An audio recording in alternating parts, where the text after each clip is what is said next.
Hello and welcome everybody to the finale of Pokemon Mystery Dungeon. Not Pokemon Mystery Dungeon. It keeps...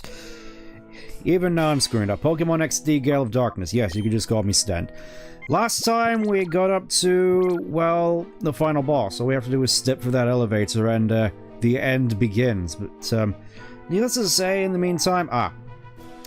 as you can probably see, I have gone through and made a couple of preparations in the meantime. Let me just have a look over here. As far as I'm aware, yes. I have pretty much gone through and purified every single Pokemon we've caught so far. Yes, welcome to the party, Dempic. So, I've also gone through and done some reorganization of my team a little bit.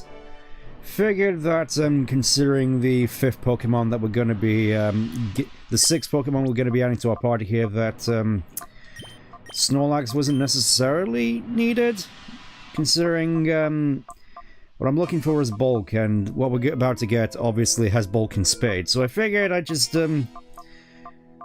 stick with Electabuzz and Swellow, since they're the 2 Shadow Pokemon, which are the highest level, and come with Shadow Half, which I think I'm definitely going to need. Unfortunately, I couldn't really get any status-afflicting moves, so this is what we're working with. Yes, I did the smart thing. I did the thing I probably should have done at the start and just thrown Protect on everything. The best move in double battles.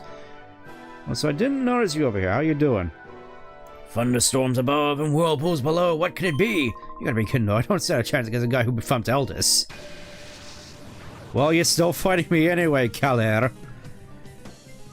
I'm guessing this is more just sort of a fun... Oh, hey, there was just a guy who's just stuck in here. Just armed with water types by the looks of it, so... It's kind of a shame that I got rid of Thunder on Electabuzz. At the very least, I still have cross drops, so I can at least be of some use. Go get that Corsola.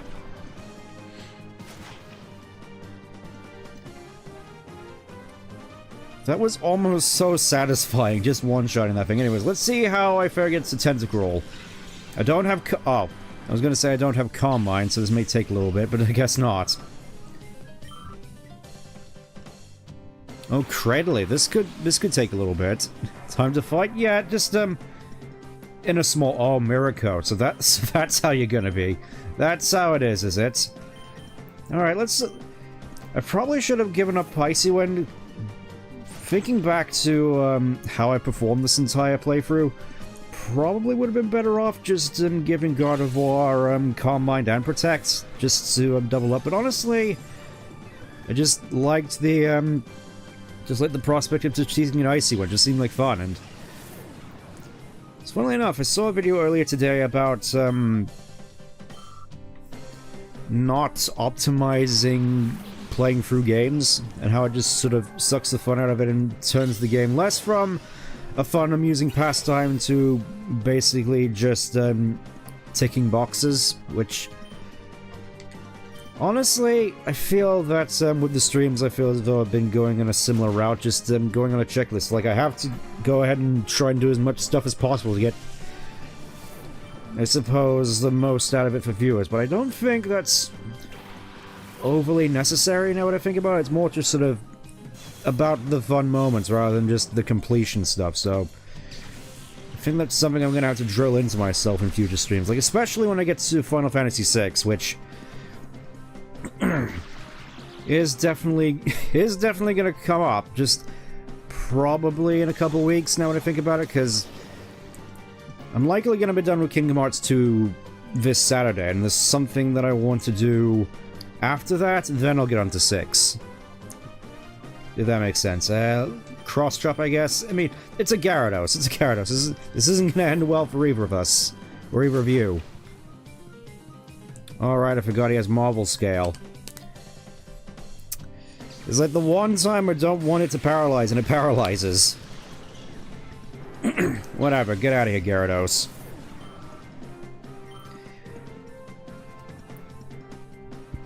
I will say that now that I think about it, this whole team has sort of been a good example of me not optimizing things, just having a maximum of 3 static party members. Enjoy the fun. Yeah, it's all about the fun. The real completion was the fun we had along the way. I think that's a good... Aw, man. It's like, finally we get Thunderbolts, and it's like, once we're done with this boss fight. I'll teach it Thunderbolt once we're done with this boss fight, but for now, I need the Protect. Mostly just because of the sheer horror of what we're about to be, thrown into. Okay, let's just have a double check. Yeah, let's put Electabuzz up front, because double Electabuzz is funny. See, it's just like, if I was doing this optimally, I probably wouldn't be doing double Electabuzz.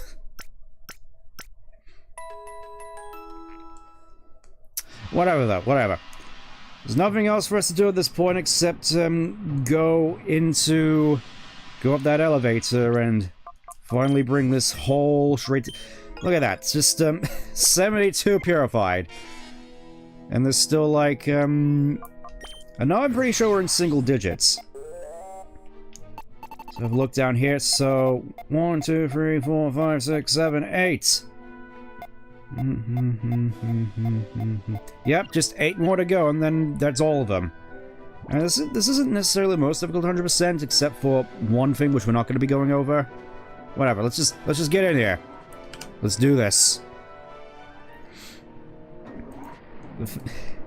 They just have half of their Death Star Dome just completely hollow just to have a battle arena. Oh, so you even come this far. I had no idea that a mere child like you would pursue me this long. Professor Crane, Data ROMs, and the Lair, you alone derailed every one of our well-laid plans. Well, perhaps not just you. The news broadcast by ONBS did not help Cypher's cause at all. However, my Shadow Pokemon plan isn't finished yet. The final act is about to unfold. Hey, Jones, you were just about to get into the final boss. Having come this far, I think you've earned the right to know what I have planned. The creation of Shadow Pokemon that permanently resist purification. That was the first step. Next, I plan to just mass-produce this army of Shadow Pokemon that work independently on my orders alone. When the second step is done, I will take over the world without having to rely on bothersome people.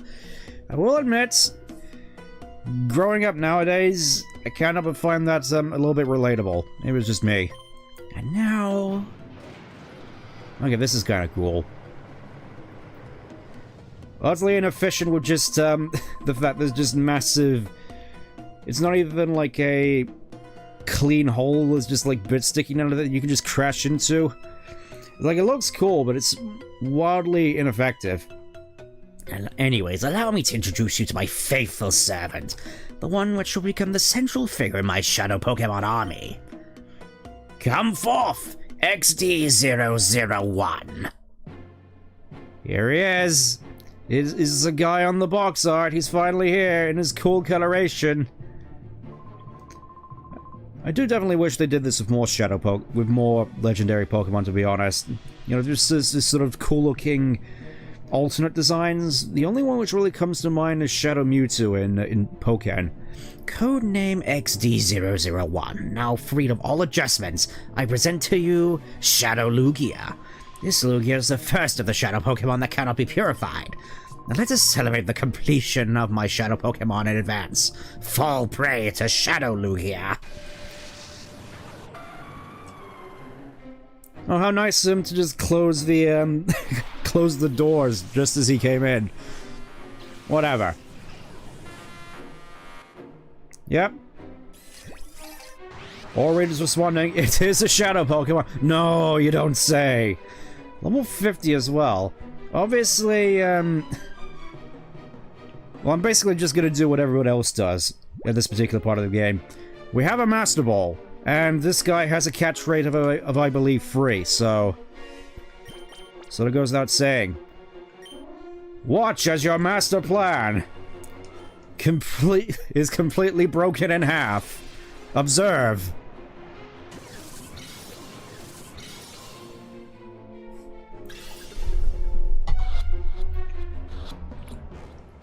And the best part is, I came into this with 5 Pokemon. So he gets to join my party immediately at full health. There we go. Lugia! Oh, nice. A whopping 10,000 for that. This is like a nice little bonus. I get a Lugia and 10,000 yen. How dare you, child! How dare you snag my Shadow Lugia, my one loyal subject! There is nothing left, but I will personally see to the total destruction of your Pokemon. Oh, the doors are back open again. Fall! And of course, because he is an old man with his weird-looking goblin eyes, of course he has to be weirdly athletic like he's Yoda. Okay, Rhydon and Moltres. I gotta say, in terms of how this could have gone, ooh. I mean, I guess it could have been worse. So yeah, the big thing about Greevil. His entire team is Shadow Pokemon. Whilst his battle music I really do quite have a fondness for, I have been definitely afraid of this fight for the entire run. Mostly just because I've had a bit of a streak when it comes to catching Shadow Pokemon. Haven't missed one once. This may be the time where I miss them because, well, he has a Moltres. I will say though, one little detail which I quite liked is the fact that he does have, I may as well just come out of it, he does have Moltres, Zapdos, Sonority, Kuno, and considering he started off with Shadow Lugia, I always found that pretty cool as a kid. It was like a callback to Pokemon 2000. You know, the one Pokemon movie I grew up with a bunch as a kid.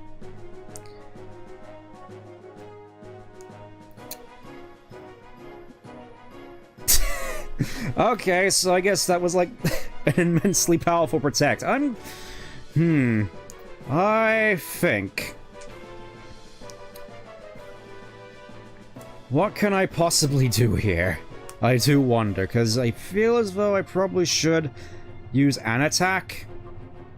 You know what? I'm gonna risk it. I'm gonna risk it. I'm gonna try and Fire Punch the Moltres, actually.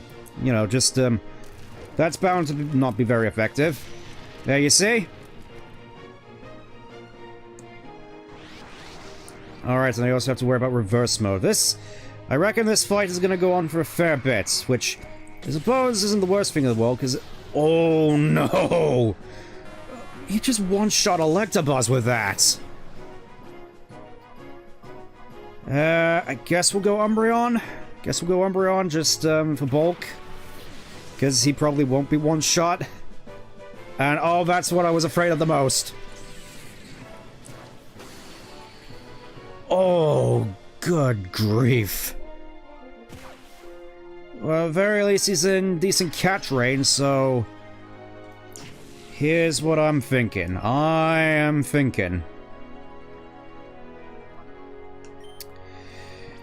I think... Oh, this is definitely...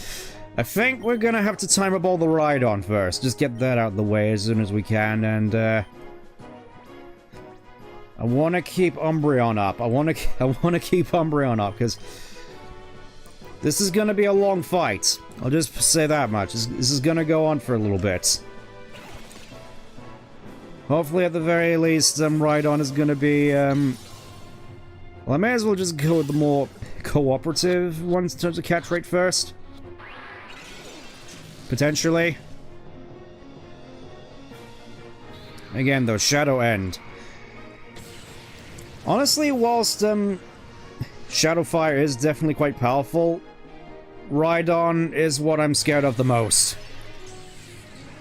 Like, look at this.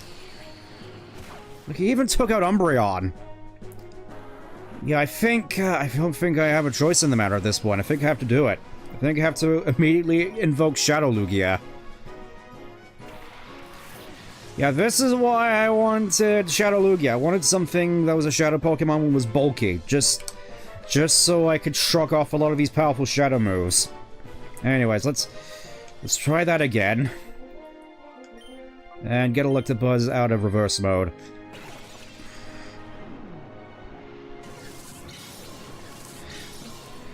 I have a feeling I'm gonna end up going through all these timer balls before this is over.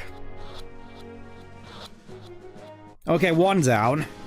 That's one of the Pokemon that on this team that I'm afraid of the most. And here's the other one, Executor. What a surprise that I'd end up against him next. Snap out of it, Buzz. You're not Mrs. Nesbit. Alright, let's see. What's a Shadow Fire going to do? Oh, he's going for... Oh, that still hurts. That still hurts a fair bit, so... I'm thinking...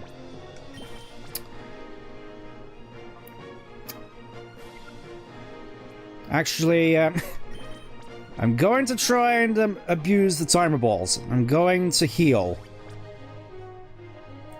I think I'm just gonna spend a fair bit of time in this whole fight just healing. Fortunately, I don't think Moltres has any self-damaging moves, so we don't necessarily have to worry about it knocking itself out. Executor, on the other hand, also has Shadow End, so that's going to be... I mean, I'm sure it's going to be less potent compared to Rhydon's, but it's still going to be quite scary to deal with.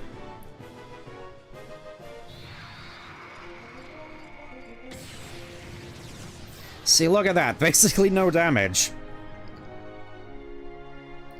Oh, and, yeah, I guess I should have seen this coming. No escaping for Buzz, it seems. He's just gonna have to hold out. And, ooh. You know what? This may be a mistake. I'm gonna try catching the Eggman. I'm gonna try catching Eggy over here with his freaky looking faces. You know, it's a Safari's own Pokemon. It shouldn't be that hard to catch.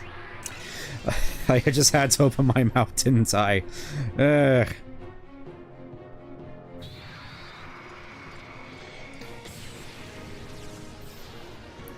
Yeah, definitely, Oh, there's Shadow End. I was wondering when you'd pull that out. Jeez. Yeah, this is yeah, this move is just straight up terrifying, isn't it?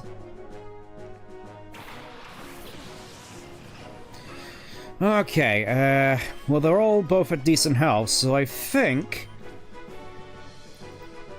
Just gonna use another one of those on an Executor, and I'm gonna try, well, I have one max revive. I'm gonna use that on Buzz. I think the strategy is just to stall him out with potions and items and just wait for the timer balls to finally kick into max efficiency. I mean, it's not exactly the most exciting of ways this boss fight could go, but I'm confident that it will work. Honestly, the one I'm most scared of at the moment is Executor, because he's the one who's more likely to knock himself out. Case in point.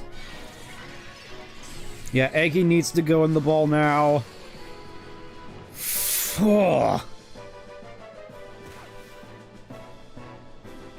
Okay. You know, it's fine, it's fine. We're doing fine at the moment. Definitely think Sweller needs the health more than Lugia at the moment. I'm sure Lugia can survive some more hits. The best thing about the timer balls is that as we go for the rest of this team, they're only going to get stronger. Falco. Okay, that's 2 down. Those are the ones I was the most afraid of. Now it's just the rest of them. Oh hey, it's the third one. The third one, which I was sort of.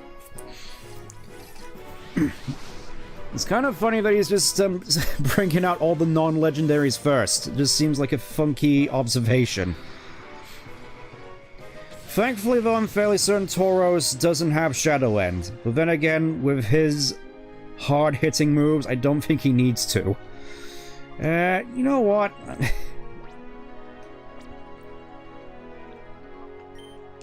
I think I'm just going to try a Timer Ball on Moltres real quick. You know, just see how that works. And, time for another 50% off deal.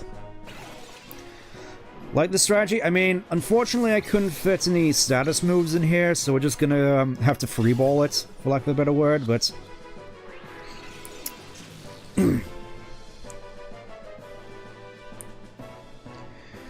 my main worry, admittedly, my main worry is mostly, you know, with Executor and Tauros out of the way, my main worry at the moment is mostly just running out of timer balls.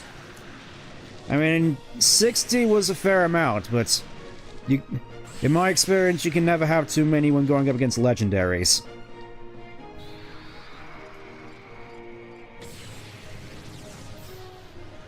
Oh man, now Swellow's gone as well. Oh.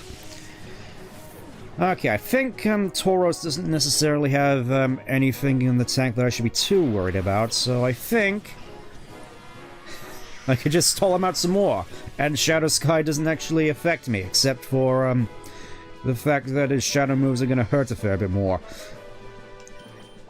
I'm hoping at the very least I brought enough Hyper Potions as well. That's going to be very important. Just revives and potions. I mean, I guess he wasn't lying. He is doing a fair good job exterminating my Pokemon. It's like all my non-shadows at the moment, aside from Gardevoir, are just down already.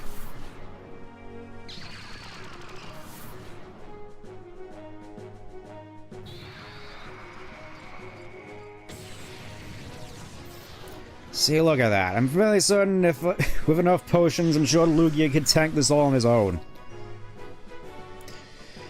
Okay, I think I'm gonna try against Tauros, and, no, I don't want to try Shadow Half. Let's try Shadow Mist. I'm fairly certain that doesn't damage anybody. You know, just to sort of pass the time. Come on, Tauros. 1, 2, 3. Alright, we got the easier half of this team out of the way. Now we get the harder half. Articuno. I mean, obviously I have Moltres, so obviously Articuno would be here as well. It seems obvious. Also, yeah, I can't really help but notice. Just, the fact that, I'm fairly certain Greaver was the first trainer in the series to technically have 7 Pokemon. I mean, obviously, this particular format of Box Art Legendary first, followed by his actual team, was also mirrored by Getsis in Black and White 2. I'm fairly certain there's another game in the later gens which also does this sort of thing, but I can't remember it off the top of my head, unfortunately. My knowledge of the later games isn't what it should be. Anyways, time for a 50% discount on Articunos.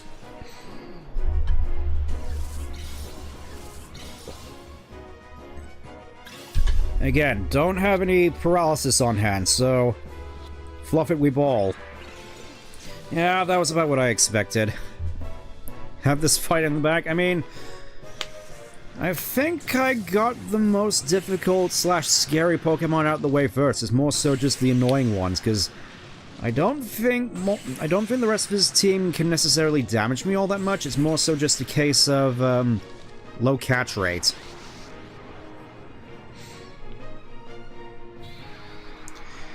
Yeah, Moltres definitely, yeah,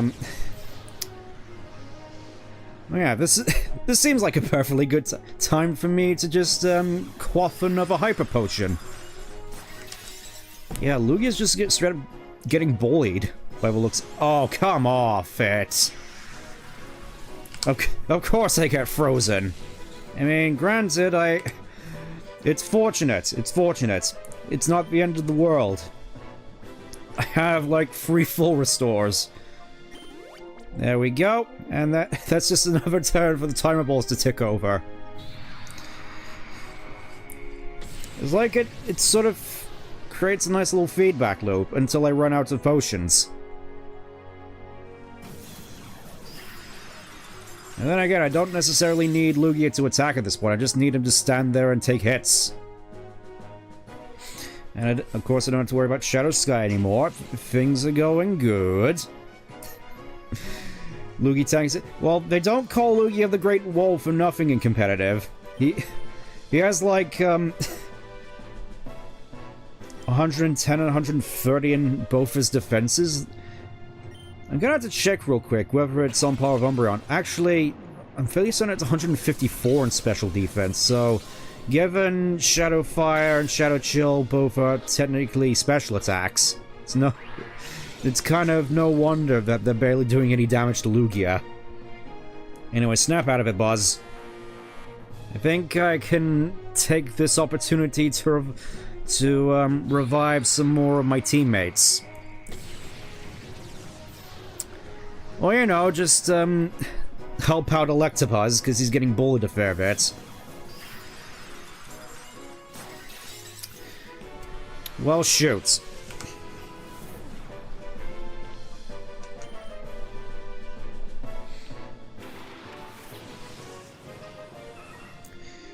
Okay, I think prerogative at the moment is just ensuring that Swallow is able to tank some hits, so...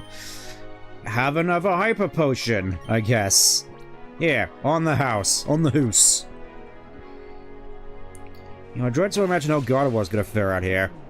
Just Shadow Fire and Shadow Chills flying all over the place. He'd be lucky to survive 2 turns. It's a shame, really, but I did want to bring him along. There we go! 4 out of 6. 4 out of 6. We're almost there. We're down to his last 2, and of course he has Zapdos. The best of the birds. The most powerful of the birds, objectively speaking.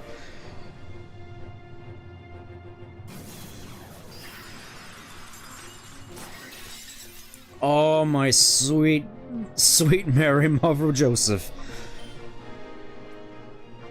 Yeah, Buzz, get up. Get up. You need to get up, Buzz. Do something, Buzz. Well, I'm kind of surprised that Swallow can actually outrun Zapdos. I mean, I know Zapdos is mostly known for its bulk and versatility, but still. It's weird to seeing little Robin Redbreast over here outrunning the Bird of Lightning. Yeah, I don't think that Swallow's gonna survive this turn. Yeah, that's what I thought. You did good, Swallow. Damn good.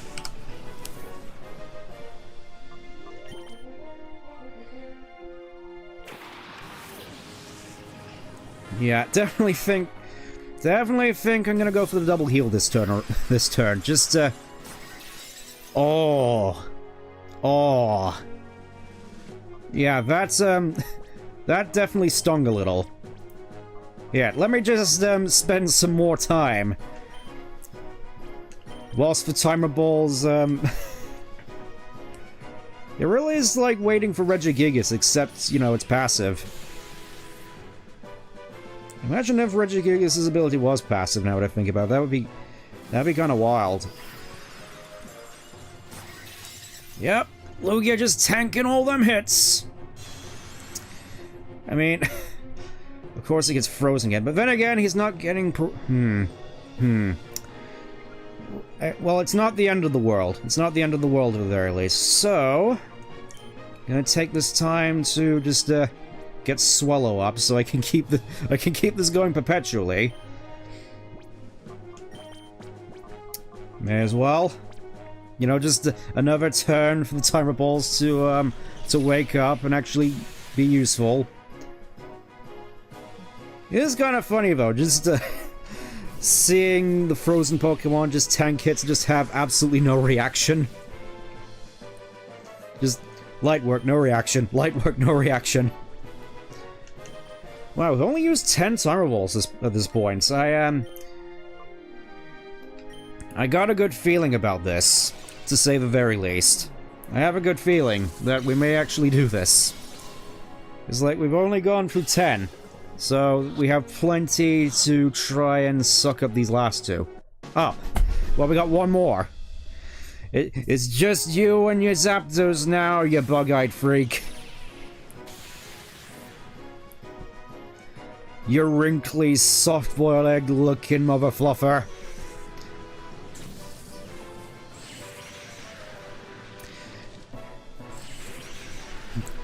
Unfortunately for you, and I figured you would have known this more than anybody else, time comes for us all. Have a big... Yeah, I do definitely have a big stockpile of potions, and, yeah, I may as well just, bring Lugia back up. I know that he's probably just gonna bully Buzz at this point. Especially considering he's in reverso mode. Alright. Oh, that's... I was gonna say that stung a little. Could you have a big stock of Yeah, as I said, I came prepared. And, honestly, I think this is arguably one of the easiest times I've had with the legendary birds so far. I mean, at least compared to when I was trying in vain to toss Ultra Balls at them to no avail and having to do this fight over and over again like a bajillion times just to get all of them.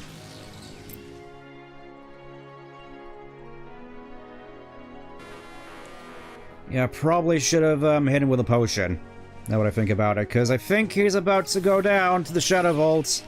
There we go. Sorry, Buzz. Don't worry, you're gonna get revived in like you're gonna get revived in a second. It's fine. It's fine.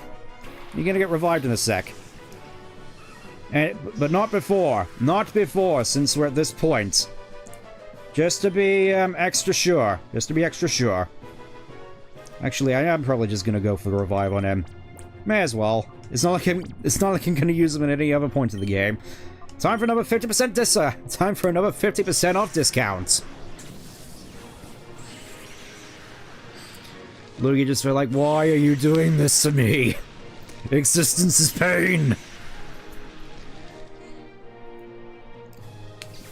Yeah, and again, I cannot stress just how good timer balls are in this game, because it's like, from what I recall, one of the big drawbacks when it came to using timer balls in a lot of other fights is the fact that by the time you end up, they end up being the most effective, the Pokemon's most likely to run out of PP and he's using Struggle.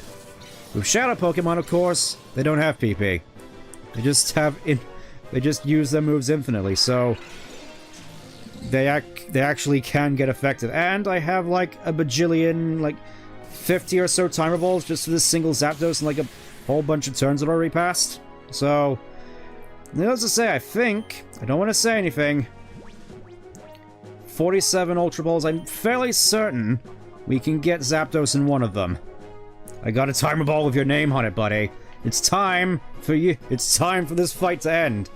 Like, it's been going on for nearly half an hour at this point, which I guess is kind of what I expected, but whatever. Get in the ball. You're dragging this out, Zapdos. Thank you. Really fits with... Well, the storm is over. The storm has passed. That's... I actually managed to get all of Greevil's Shadow Pokemon in one. Booyah, mother fluffer.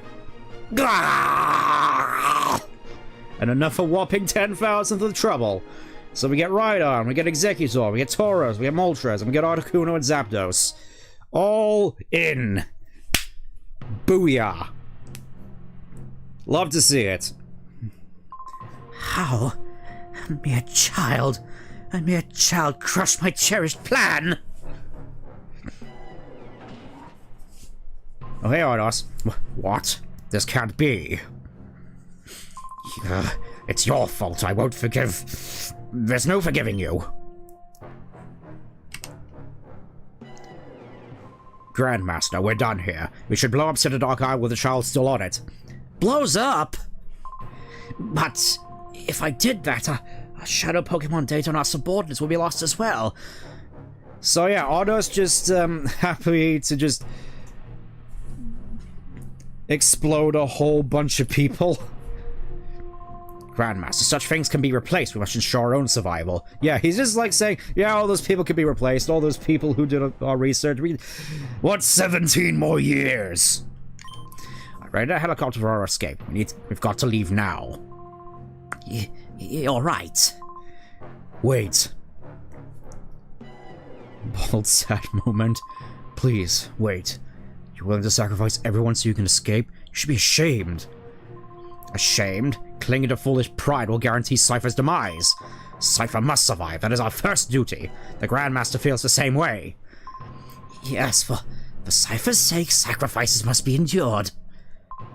What are you saying? The Shadow Pokemon Factory has been destroyed. XD001 was defeated. Nothing remains of Cypher. Silence! Cypher will live forever. If only this child hadn't... Grandmaster, please give the order to blow up Citadark Isle. Yes, it can't be helped. Don't begrudge us, child. Stop! Let's put a stop to this. Father! Don't call him father. Call him the Grandmaster. Father, you've lost sight of what was important. You got carried away by this whole Grandmaster nonsense.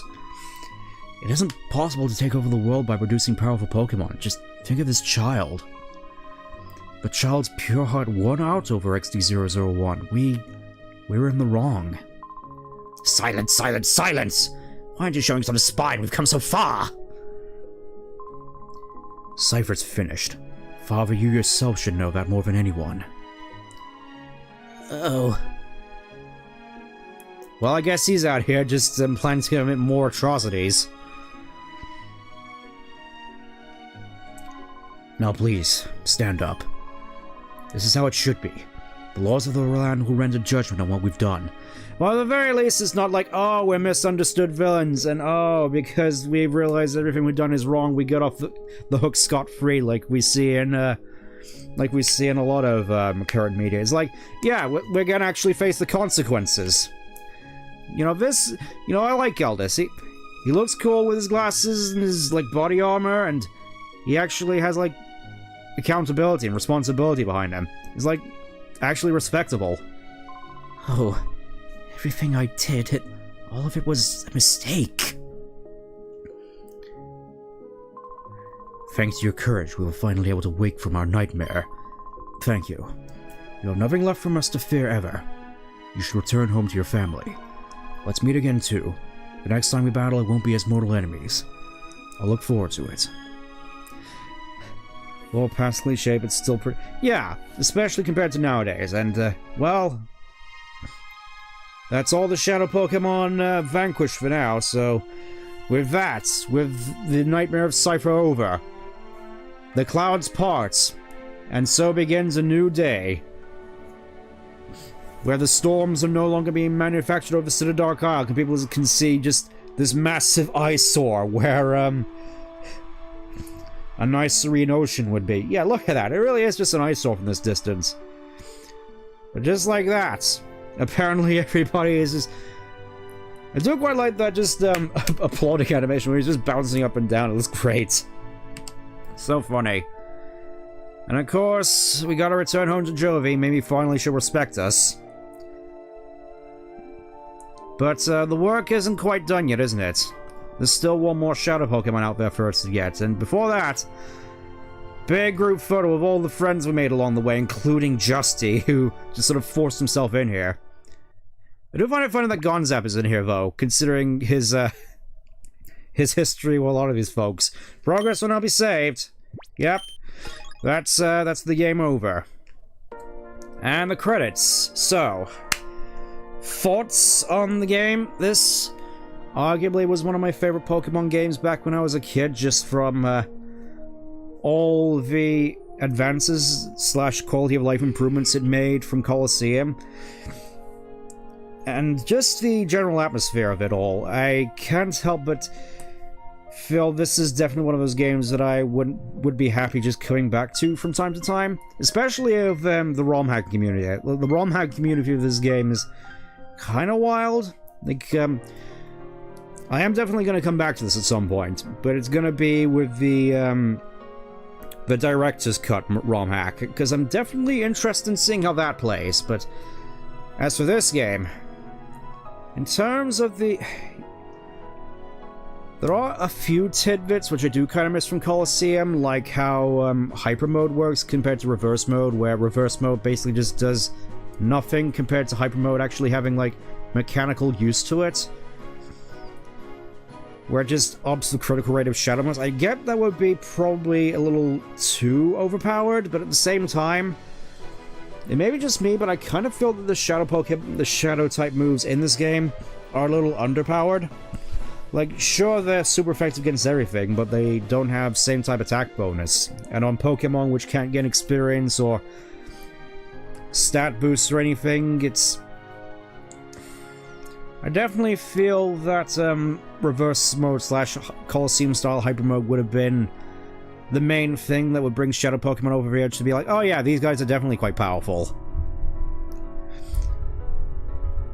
And whilst I do quite like just the sheer amounts of Shadow Pokemon that are available that you can get in this game, part of me sort of feels, admittedly, compared to Colosseum, that the sheer volume of them means that you don't really get a chance to use a lot of them. I mean, I did at the very least try to make an effort, just swapping out Shadow Pokemon throughout my team constantly, but I feel at the same time, just in the sheer volume, I was able to, like, get a fraction of them. Dumb question, but you still have the original disc? Yeah, I still have my original disc. I'm just playing it on my flippy drive just because, would probably end up being preserved better. It's like I can play my games on my GameCube without having to worry about, the disc drive failing on me, which, granted, to be fair, it's probably not a guarantee. Even so. In terms of world design and the various Pokemon variety and just... Yep, there's Iwata. There's Iwata. Rest in pieces. The last great heart of Nintendo. And arguably, Anyways.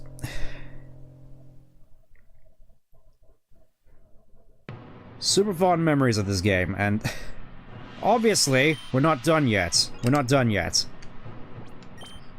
Because we only have 82 Shadow Pokemon. And there's still a bit of post-game stuff for us to do. Ah yes, or Colosseum. Dear, heard you. I'll send message. Invitation. Colosseum. Arriving shortly. Ask in per... Oh, he... Once again, he got, they got to him before he could finish his message. Email was cut off, so... Before we, do anything else... Yes, old man with a really long beard standing outside. Obviously, we gotta go and, stream more shit. Nah, there's still a fair bit for us to do. I mean, yeah, this will probably end up being shorter than the other streams, just, because of where I ended it, but at the same time, this game came across very disturbing information. Told you about it before, Fierce Shadow Lugia is... Yep, however, as long as Larry Lugia has a heart, there must be a way it can be purified. We've got to maximally use the power of the Purify Chamber than the regular Pokemon. I think this is an important thing. I'm sure that you and Lugia will eventually open its heart to you. So yeah, good old Lugia. No matter what you do, you will not lower the heart gauge at all. You know, using the normal methods. But, there is a small upside to this, and perfect way to powder the stream. More purifications. Yep, let's get everybody in the chamber. Purify chamber, here we go. So, just have Salamence. Okay, first and foremost. Boz and Swallow, you two were extraordinary in that last fight. So you get the honors of getting to go into the chamber first. If I can work the UI properly. Here we go. Swallow, you can go in there. And in terms of Pokemon to purify next, I'm guessing legendary Burbs.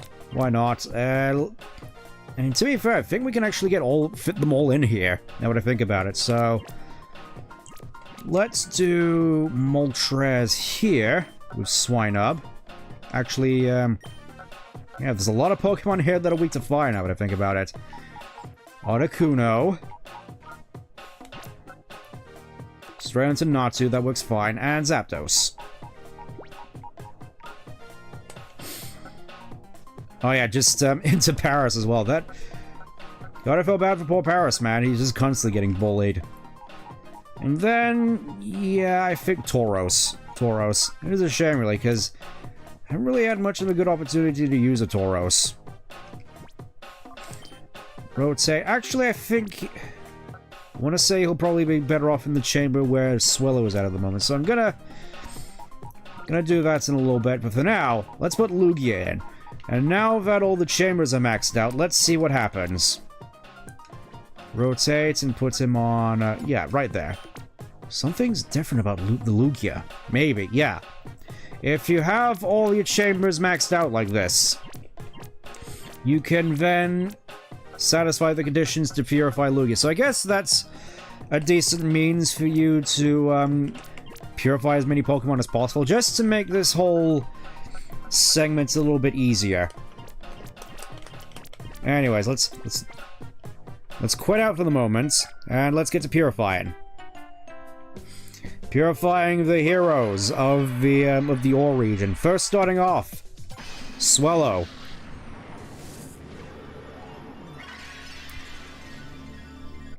Who, without her 50% off discount powers, that last fight wouldn't have gone nearly as smoothly. Okay, let's see what we get. We get Sky Attack, the bad version.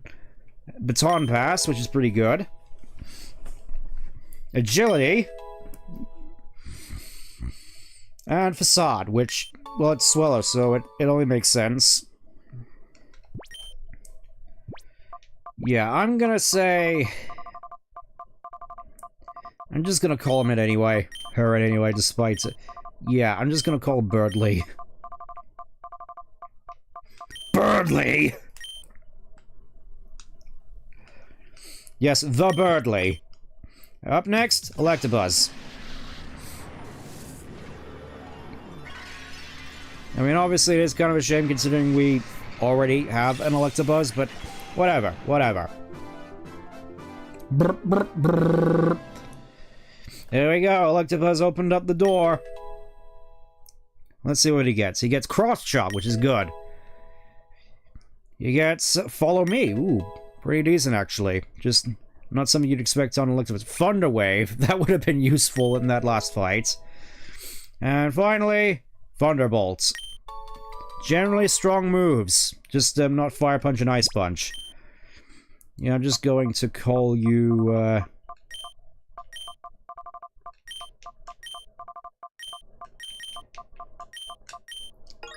I gotcha. I gotcha. You thought I was gonna call him Buzz, didn't you? Alright, I'm gonna do... Well, I guess I got no choice but to purify Lugia, so I guess, let's do it. Was hoping to save this for last, but I guess that's my bad. Anyways, let's purify Lugia. Poof!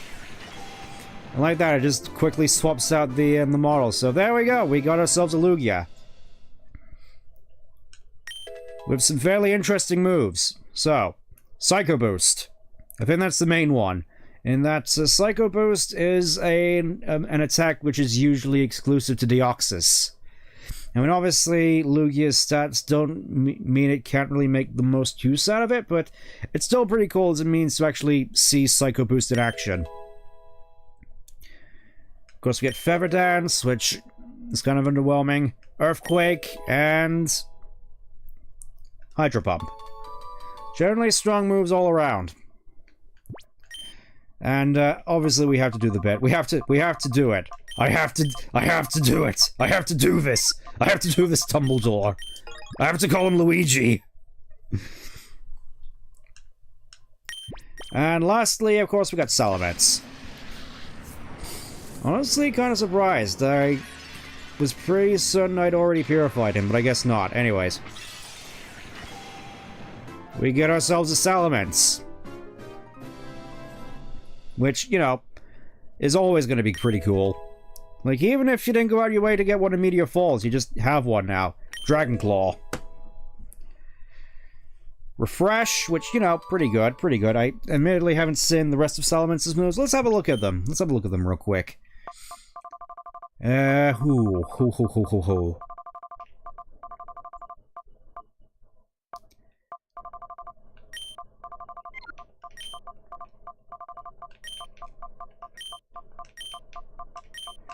Spike Dudley. Brother, what mushroom you been eating? There we go. Hi, son, I heard you succeeded in purifying that Shadow Lugia. Those Cypher Credens said it couldn't be purified, but you proved them wrong. Instead, it's because you never shirked and you gave it your all. Sincerely, thank you, dear. That's because I prepared in advance. Anyways, yeah. Just like that, Shadow Luigi is already purified, so we don't have to worry about that. Meaning, the only Pokemon we have left to purify are all of Greevil's old bunch. So, right on. Executor, which could probably go in here. Like so, and finally Tauros. Just slot him in right there. Perfect.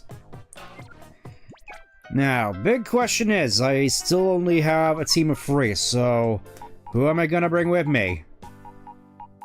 I kinda wanna bring Luigi, actually. I mean, he is, like, my strongest guy, so... You know what, we'll bring Luigi, we'll bring Salamence. And just wondering in terms of what else do I want to bring? What else should I bring along here? I mean, Netric... Ooh. Questions, hey. Just think. You know what, let's bring along Donphan. Just for the funny. I know he's probably not gonna do much, but he's in the party, so... It's a regular family reunion.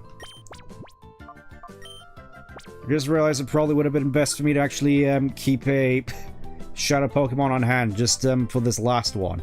Because again, we still have one Shadow Pokemon left out there somewhere. Anyways.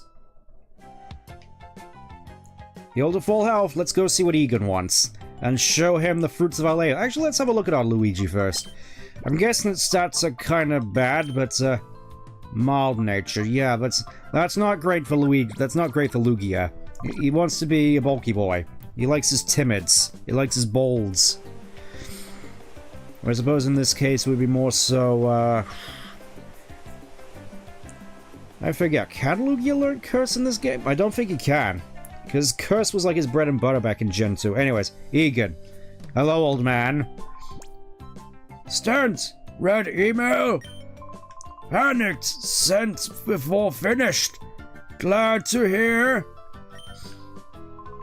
Inspired by battle exploits. See? One have battle. That said, there are countless Cypher's nemesis. Therefore, organize a Coliseum event. Impressed? Aye, on guard. Alright, let's see what Egan's got in the tank. You know, he's not holding back this time. He's not holding back this time. Oh, Egan, what are you doing?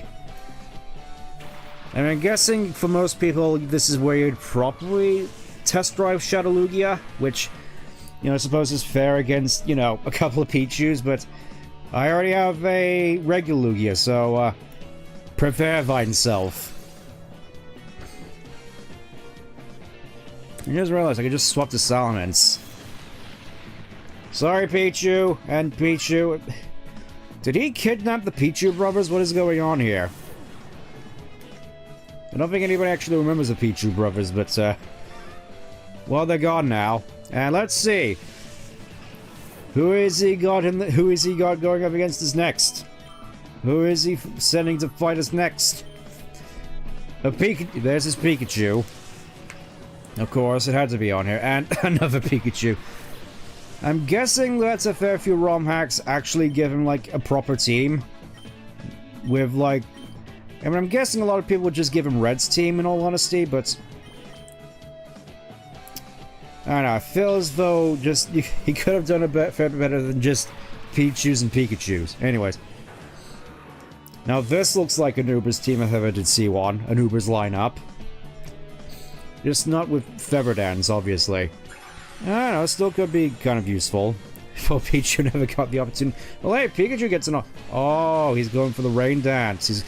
He's blessing the rains. Down in whatever region is going to be based on Africa. I gotta say, though, that is a pretty honkin' strong thunder. I want to say that they've got, ooh, Dragon Dance. That's... Oh, just real Dragon Dance Salamence. That's like... Actually, this moveset for Salamence is actually kind of incredible. It's like, you got Aerial Ace, which I know a lot of people would say Hidden Power Flying, but honestly... Especially in normal play, it's so hard to get, but, you know, Dragon Dance, well, maybe not Dragon Claw, maybe swap that out with Earthquake, but generally speaking, pretty solid moveset. Like, especially if you're going into Gen 4 with this, it's like, as soon as you hit Gen 4 with this moveset, it just becomes the best. Well, maybe aside from Mix Attack. And of course, he's following that up with Raichus. He's following up with these tubbies. You know, probably shouldn't have actually bothered with the Dragon Dance, considering Dragon Claw doesn't actually use attacking stats. Ah, whatever. Just gonna keep spamming Earthquake. And, you know what? Let's just see what... Oh, I just realized, level 55. You know, this actually seemed like a fairly even fight at this point. Sort of. That's not me. And of course, I get staticked. No surprise to me at all. It's a shame. If I survived another turn, I probably could have... No, I probably wouldn't have had time to hit a refresh, considering how fast Luigi can be. Whatever. Oh, only one hit left. Just thinking as well that... Oh. Oh, shoot, he has Volt Tackle. I didn't realize. He knocked himself out. Oh, I'm so sorry, Egan. I knew you were gonna go for like the big play, but I just rained on your parade.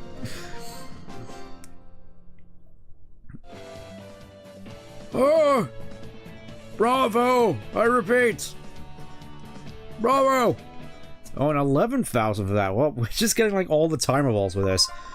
No wonder that Cypher eyes on you. I must say I enjoyed. I am sure that the Orc Colosseum will be delighted. Please. This is the Orc Colosseum. Toughest traders in the land. We will be waiting. So yeah, Orc Colosseum is basically like the super endgame.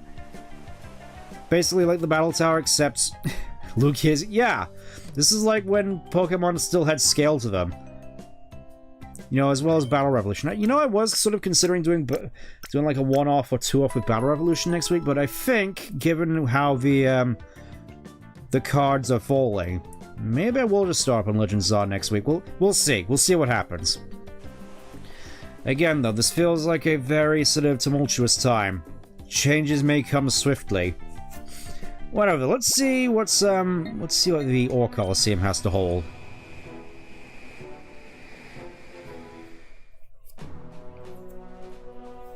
Well, first off, we get the world map theme from Colosseum, which brings back a lot of memories, and fairly cool looking arena. Hello, very good. If you plan, go to reception. Well, obviously, I'm not sure we necessarily have to do anything. It's, again, this is probably one of the cooler looking stadiums I've seen. Just like this ancient stadium only known to the elite, and it's just a massive hand. I mean, to be fair, I'm fairly certain this was also in Colosseum in the battle mode. As like the ultimate of the Colosseums you could go to. And of course, as you probably noticed, it's also the Colosseum that we fought in at the start of the game in the Battle Simulator with the Salamence and the Metagross. Also, one little tidbit about this particular Colosseum which always stuck out in my mind is that it showed up near the end of the opening sort of opening demo trailer to Colosseum. If you just wait on the start screen, right at the end, you just see Groudon and Kyogre fighting in that Colosseum, and I'm fairly certain it's Groudon using Fissure and Kyogre using Sheer Cold, which, I mean, I guess it's one way of showing off powerful moves. Anyways, Anyways, trying to think what else there is for us left to do, aside from just run around and wait for everybody to be purified. Let's go over here, because I think... Yep, Mirror Bee may have appeared. If you get all the Shadow Pokemon snagged, and there's none left for you to catch, you get this event, and let's see, Mirror Radar. Appears to be a Gation port. Stadium in this game is... Yeah, just generally speaking, a lot of the Coliseum/Stadium designs in this game I always thought were really cool. I mean, obviously, this game doesn't have arguably my favorite one, which is the Under Coliseum. But it is still nice to see the old Colosseums back in some way, shape, and form. Even if the actual Colosseum... How many times can I say Colosseum? Even if the stadiums themselves are sort of diminished in terms of their importance. Add new merchandise. Finally, merchandise section is the best in Aurora, but my dream won't end here. I want to be the best shop in the world. Max Potion and Forest Store. Yeah, you can just buy these here. Unfortunately, no timer balls, which I'm fairly certain is what I am in the market for. I mean, to be fair, I still have like 46, so... Unfortunately, I don't have any Shadow Pokemon to use them, to make use of them, but hopefully Umbreon with Pursuit will be enough. Coliseum. Yeah, hopefully Umbreon will be enough. Anyways, I want to just go in here real quick, just because I really do like the atmosphere of Club Krabby, just the music. And of course, the Burlesque Magicians are back. Get back to the Krabby Club, I'm so happy I can cry! So I'm gonna face and on my own money too! Just as fine as ever. Yes, I mean, to be fair, if this game was remade and, I mean, obviously it won't be, and if they actually had updated models, I'm fairly certain I could see the appeal. Sure, I've been on TV, but that doesn't mean we've forgotten the Krabby Club. We should never forget our roots. Tra-la-la, my tent is on the edge of the day. On the edge again today. I'm so ultimate. Ah, yes, you can tell this is the 2000s. Dude, I'm like so ultimate right now. Then again, I'm fairly certain even back then people would cringe at people saying dude. Anyways, let's go see what Mirror Bee is up to. I mean, obviously you can go back into the Robo-Kyogre and go back to Citadel, which I do kind of want to do once we're done here, but you know, once we're done purifying everybody, for the time being. Let's get up on this little doohickey here. Maybe the final boss would don't know anything. Oh, hey, Rev, I wasn't expecting to see you here.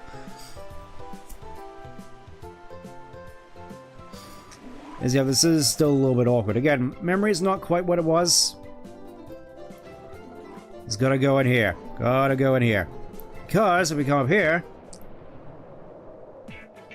There he is. Just sort of chilling this whole time. What? Not you again? Our boss is busy dancing, you can see that, can't you? Oh, boss, the way you gyrate is the greatest. Shake, shake, shake, shake it! And what about you, Trudley? What, you brat, you show up here? Why you always mess with our plans to get all the Pokemon in the wild? No thanks to you, we've lost more Pokemon than we caught. You didn't get any Shadow Pokemon from me, nobody expects me. You don't... Well, yeah, because you said that you weren't interested in streams. Oh, oh, right. Fair enough. Let's see what this old man has to say. Lad, who are those people? They startled me so much I become rooted to the spot. Can't help but feel bad for the poor guy. Anyways. Time for another fight. To get the last of the Shadow Pokemon. How you doing? Won't you? Huh? Stop the music. Let me wind down the music and take a look. Oh, you are that super annoying brat. It's all your fault my Shadow Pokemon's the last of the kind. But you did worse. You messed up my dance for celebrating the future Team Mirror. Day of all days, you're not gonna get away. No, you'll never get away. Let the music play. Only the best. Alright, and of course, just to wrap things up, we get the best music. And another fight with Ludicolo and Ludicolo. Unfortunately, oh yeah, I have Salamence. I was gonna say, I don't think I necessarily have a good setup for this team, but I remember that Salamence exists, so you know what? 57 though. This may be a problem. Maybe. Anyways, let's get Salamence out here. Also, I just realized I've been in the wrong costume this whole time. Good golly, Miss Molly. Again, amateur hour, it seems. I got so caught up that I kind of forgot to change into the appropriate attire from last stream. Anyways, be back in a bit.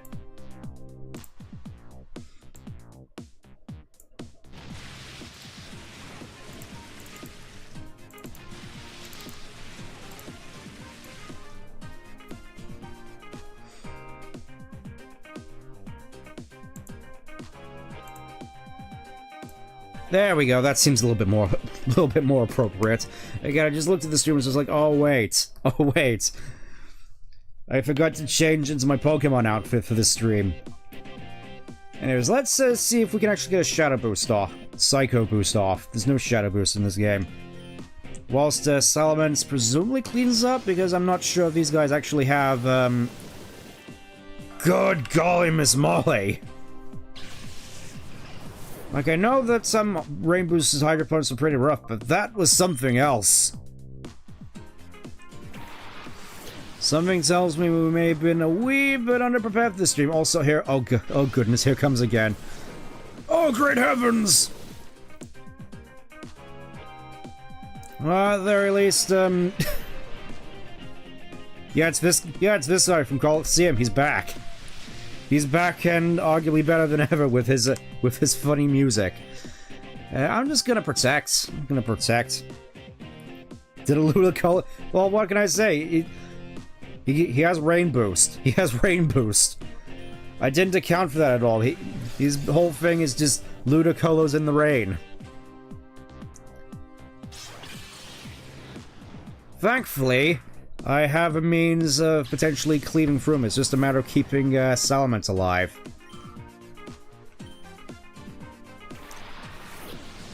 It doesn't help these guys are like, level 57. I think they're like 10 levels above Umbreon.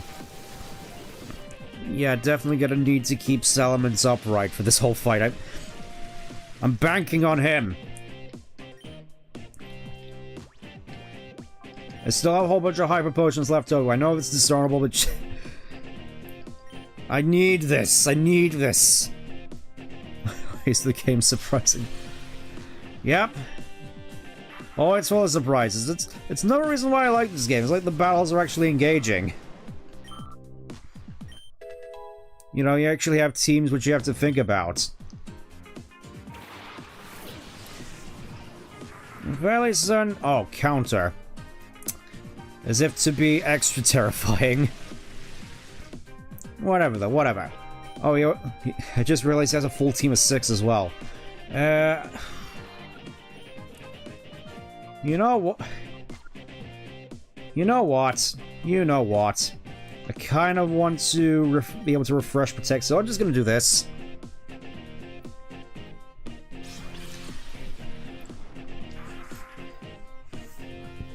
Again, it's amazing what a Salamence or Dragon Dance can do. Okay, so it just has 5 Ludicolos now. Good to know. Oh no. No!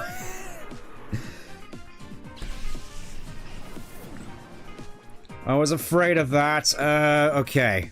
I'm trying to... Yep. Yep. I guess we're just gonna have to make do. We're just gonna have to make do here. I'm admittedly kind of terrified at this point. Okay, the rain stops, so the worst is over. Until they decide to bless the rains again. Yeah, let's just get rid of one. I think with Helping Hand on my side, we might be able to salvage this.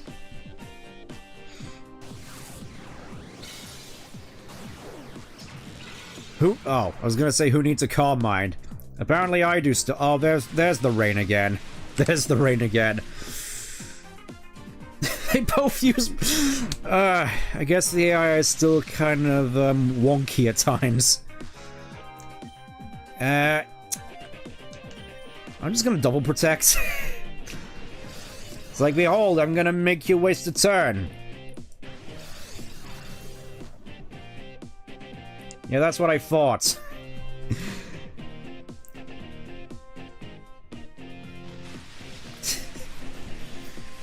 Yeah, needless to say, don't underestimate Mirabee and his Ludicolo's, you will regret it. Anyways, Icy Wind.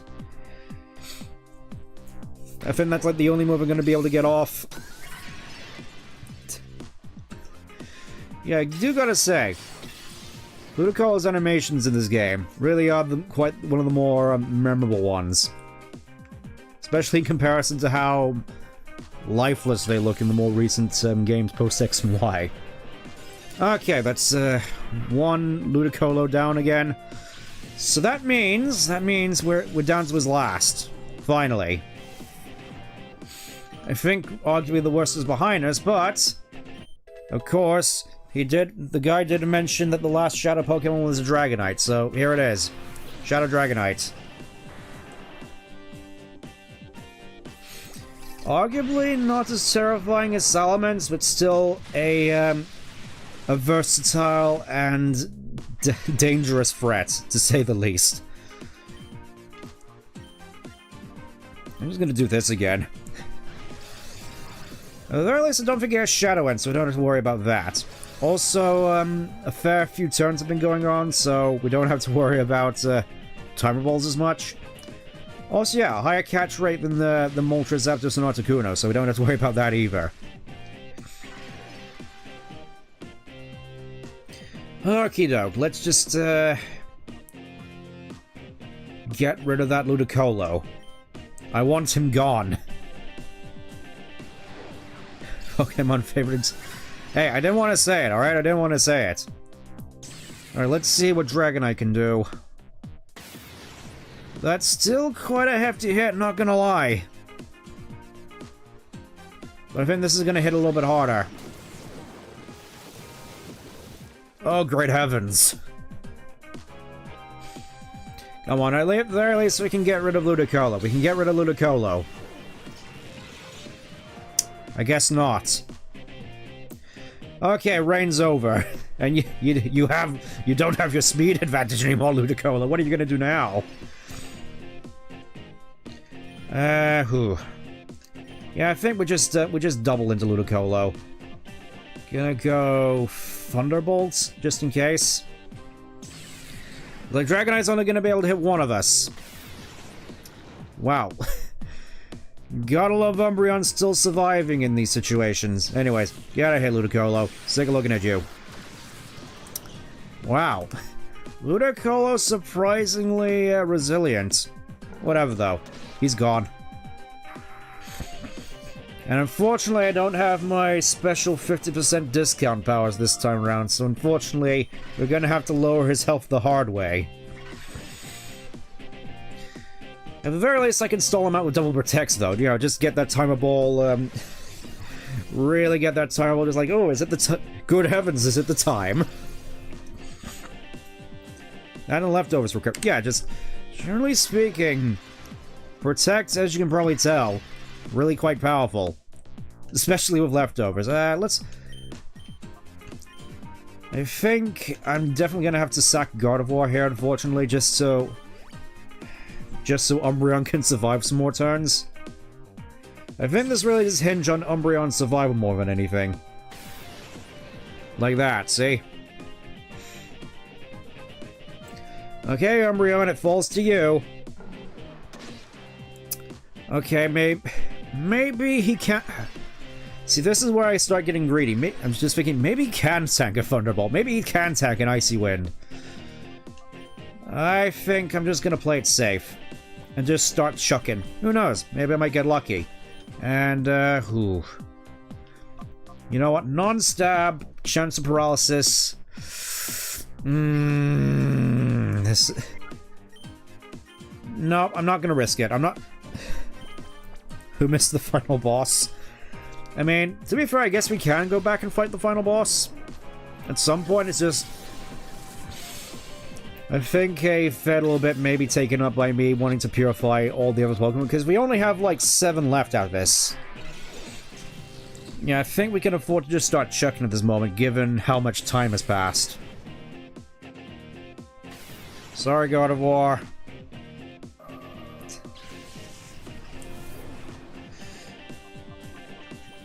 Oh yeah, I just realized I was gonna say I could probably just hit it with a couple of fire punches as Buzz, but I don't want to risk the burn. That's the main thing. I'm just scared. I don't want to risk accidentally knocking it out with a burn or a crit or anything, so...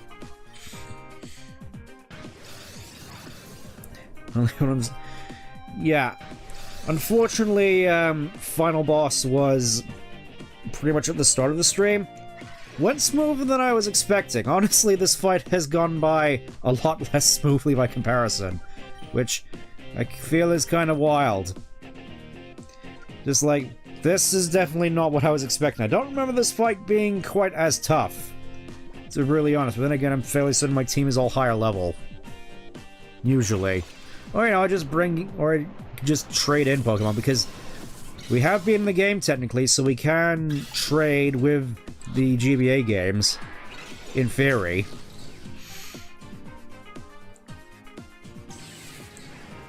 And it's just... Jeez Louise. I suppose at the very least as well, we don't have to worry quite as much, because I think I don't remember all of Dragonite's moves, so I think he has Shadow Storm, but he just hasn't been using it for some reason. Right now, him just using Shadow Rush is manageable, as long as he's just focusing... Yeah, all my team is basically dead. Like, how does this work out? Oh, see, I have... Also, the neat thing about this, I don't think I'm necessarily going to need Timer Balls after this. I mean, technically I'll still keep them around because we still have... There's still wild Pokemon to theoretically catch. You know, to get that Dragon Dance Larvitar and other things. But for the time being, I think we're mostly just good on the catching front. You know, as long as we can actually catch this one. It's like, this guy has a higher catch rate than Moltres at the very least, so it shouldn't be too much of a problem. And then again, I was using Shadow Half like a maniac.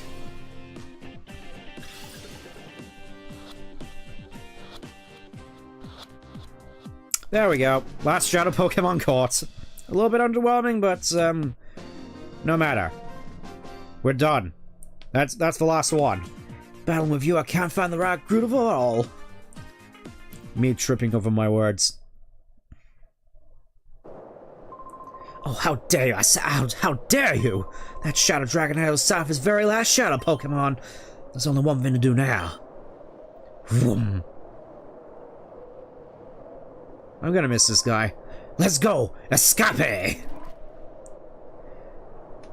And that's the last time we'll ever see him. Huh? Boss? Wait for us! Yep, see you later, fellas. That's the last time we ever see him. And just like that.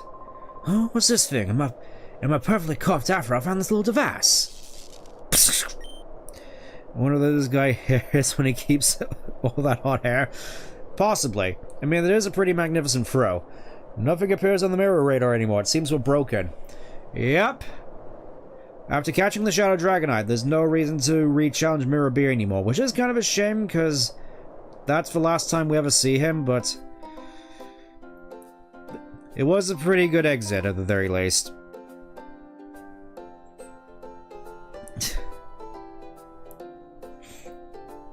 And with that, we take the long walk of victory down to the Pokemon Center, just to heal up and put Dragonite in the chamber.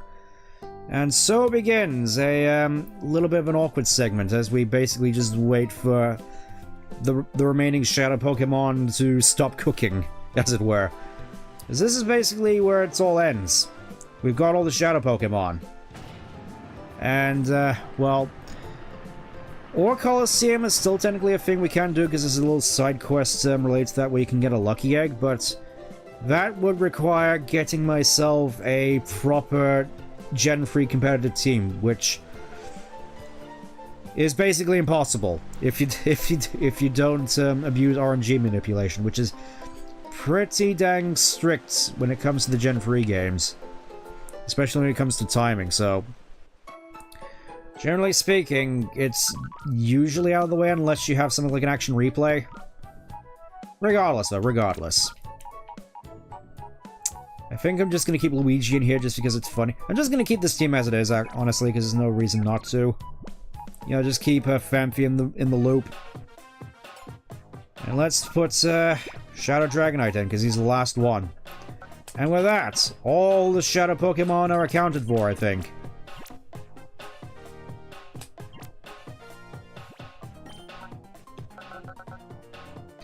Just wondering if there's a optimal place I could put it, but I guess not. I guess we'll just put it in here. Just to think after this as well, the Purified Chamber is basically going to be redundant. Yeah, Dragonites. Look at this. They're already going down a fair ways, especially Zapdos. So I guess we can just have a little bit more potential discussion as we wait for the last remaining Shadow Pokemon to stop cooking. So, only question is where to walk to next. I mean, thinking about it as well, one potential thing I was thinking of doing on stream was the Mount Battle Challenge. Because you do get something. You do get something for completing Mount Battle. More specifically, if you go through in and defeat 100 trainers without... I think it's taking a break, basically just without taking a break. So, I mean, technically you can save and quit out, but not walk away, if that makes any sense. Anyways, I'm going to teach Electabuzz Thunderbolt again.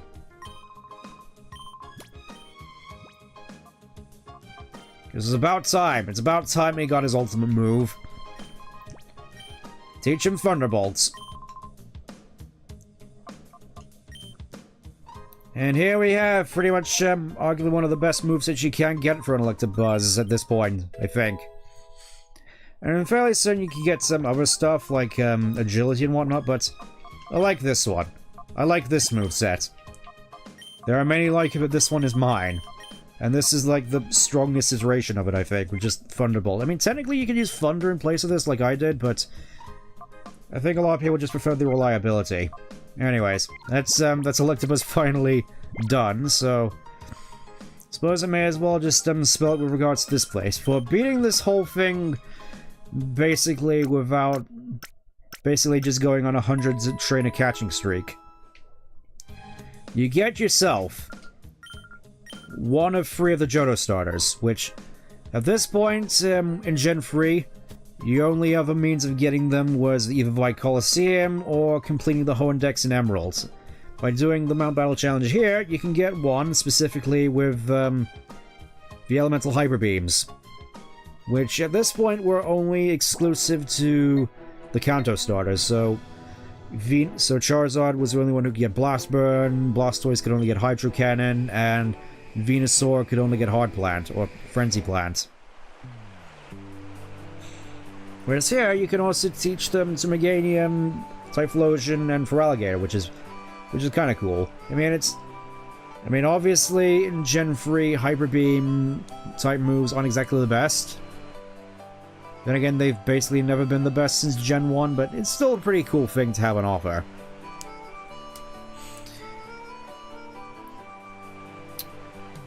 That being said, though, I'm not sure if I should spill the beans quite yet, because I also think it's quite nice. Do you have any more moves? Do you have any more moves? Just trying to think. Is it... Oh yes, there is something else I could do. I almost forgot. I almost forgot the thing that they still have left to do. The thing that I have planned. The thing I plan to do on stream. For that, we are going to need to go back to Cinedark Isle. We're not going to be re-fighting the final boss. Not yet, anyways. I mean, we still potentially could, but we'll see how much time we have. We'll see how much time we have. For the time being, though, we need to head over to Cinedark Isle, and part of me kind of wants to take the long way just so the Shadow Pokemon left in the oven can still have time to cook.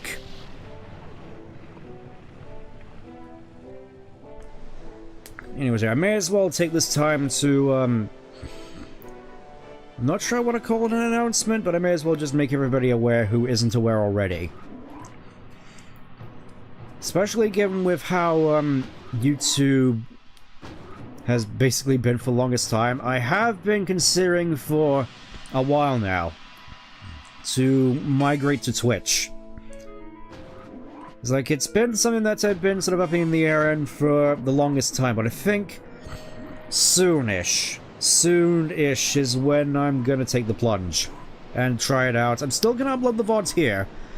That's sort of the plan, just stream on Twitch and put the VODs on here because, gonna be brutally honest, I'm fairly certain the VODs would get more views purely by the fact that YouTube doesn't really tend to promote live streams all that much.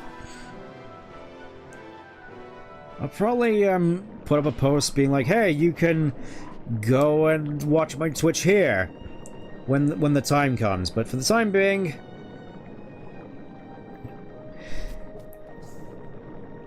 my days of actually streaming on YouTube, well, I suppose that's the neat thing, really. If Twitch doesn't work out, then I could potentially just come back here and I suppose that's a nice thing, really. It feels like I have options. Even if Twitch, may not necessarily be the best platform, all things considered. Considering I'm fairly certain there are some other sites that do streaming as well, just Twitch is sort of arguably the more accessible one, especially when it comes to just, doing streams to VODs.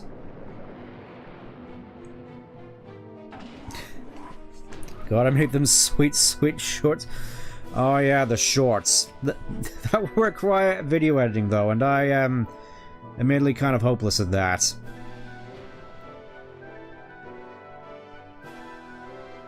Suppose I may as well also take this little time out to go into a little bit of trivia. I'm not sure I already mentioned this at another point in one of the past streams, but with regards to the original planned plot for this game, originally the final boss was going to be your main character from Colosseum. Supposedly the story being that, yes, he, the main character from Colosseum, known as Wes, normally, took over and basically fought the Shadow Pokemon plan, I think, so that he could take over Cypher for himself and make it bigger and better than ever after over a 5-year time skip. And basically the main plot would be us trying to put Wes in his place. But I'm guessing they just decided to pull back from that plot idea just so repeat playthroughs of Colosseum weren't sort of tarnished by that, if that makes sense. But then again, you could also argue that's the same case anyway, because supposedly the Shadow Pokemon plan was finished in Colosseum, except in this game it's like, ooh, actually not really, because after 5 years there's like, they're like back with like almost double the amount of Shadow Pokemon. Ooh. Make jokes about haha big hairs, but immediately feel visual pill outside. You have a lot of fun emotes you could... Yeah, I suppose. Just, again, it's a matter of figuring out what the funny moments are, because... I don't know. I have a feeling that what I find funny and what viewers find funny is, a little bit different, if that makes sense. I can add up. That would definitely be appreciated. Just, I feel as though if I'm going to, evolve the channel, as it were, I'm going to need all the help I can get. Anyways, here we are. There's one particular thing I wanted to get in here. What is this, where Mr. Verge was sat? A battle CD. Technically the last one, because I did go out of my way to, unlock all of them. A lot of them were just, in areas which I, sort of skipped over, and there's some which you could only get, like the side A and side B ones, which you could only get by completing the first one. So, here is technically the last of the battle CDs. Would have thought it would make sense for this to be battle CD 50, but, regardless, let's see what this is about. Let me just check real quick, did it showcase the details? Yes, it does. A double battle of unlimited turns against Mew. Yes. The final battle CD you can possibly get in this game. You fight a Mew. So, let's go back to Realgum Tower and, try our luck. You know, we'll take the elevator this time. We'll take the elevator. And then I think it's mostly just going to be wandering around for a little bit until everybody's ready to be purified. A little bit awkward, I know, but, and arguably a little bit of an anticlimactic way to wrap this up, but hey. At the very least, I can definitely say that I, managed to catch all the Pokemon in Gale of Darkness. First time around. Like, I know I commented a fair bit about, not being overly efficient in terms of how you go about playing games, but honestly, I still had fun whilst being semi-efficient, or at least trying to be efficient. Probably wasn't the most efficient way of doing it, but hey, it worked. And I think that's the more important thing. It works. It works, and it was, fairly entertaining to boot, I hope. Definitely quite the hazardous play, even if it did just devolve into me spamming items, which, again, I kind of have to apologize for. Mostly just because I feel item spam doesn't necessarily make for the most entertaining battles. Compared to just outwitting the opponents. Anyways. Last battle CD. Let's go for it.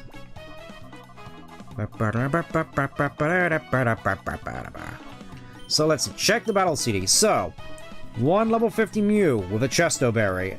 Going for the Chesto Resto set by the looks of it. And, by the looks of it, just basically an entire team of Eeveelution. This is the neat thing, actually, in Gen 3. You could basically make an entire team of all the Eeveelutions, whereas nowadays you sort of just have to pick and choose.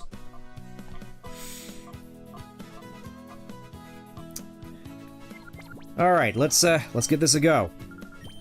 It was fine. Well, I'm certainly glad you thought so. So, level 30 Eeveelutions against level 50 Mew. Let's see how we do. The proper final boss.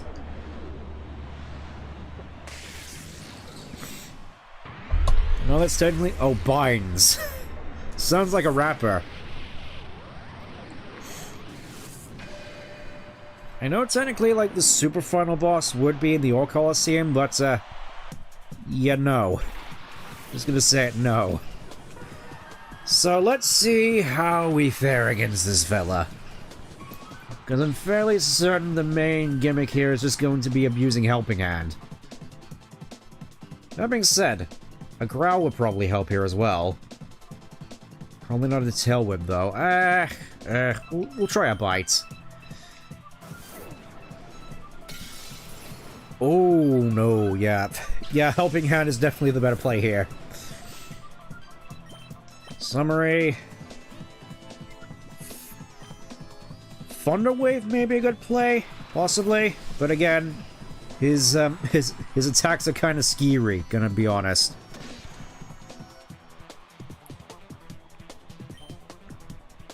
Let me just check. Who has the better special attack of these two? Who's gonna get the most... It's exactly the same! Oh my goodness. This is the... Well, it's a boss, technically speaking. Let's just go for another one. Here, have a Thunder Wave. I know it's probably not gonna last because you have rest, but I don't care.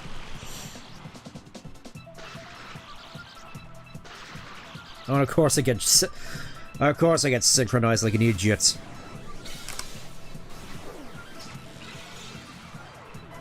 Yeah, I kind of saw that coming. I think the main play here would be just to spam Helping Hand, really. I think just trying to do funky stuff with status isn't gonna cut it.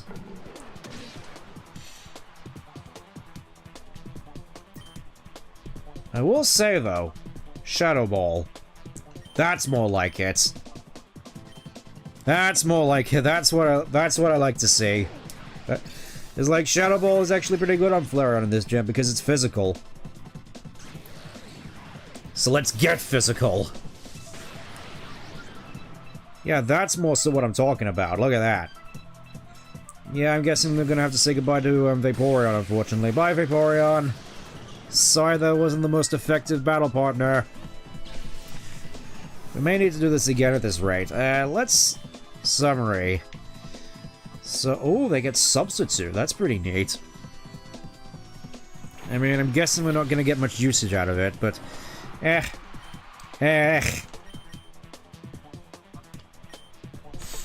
as well. I mean, who knows? Maybe the power hacks will work in my favor. One can only dream. Oh, you know, I could get a crit. Like, yeah, that is pretty potent. Yes, there's the paralysis. There's the power hack working in my favor.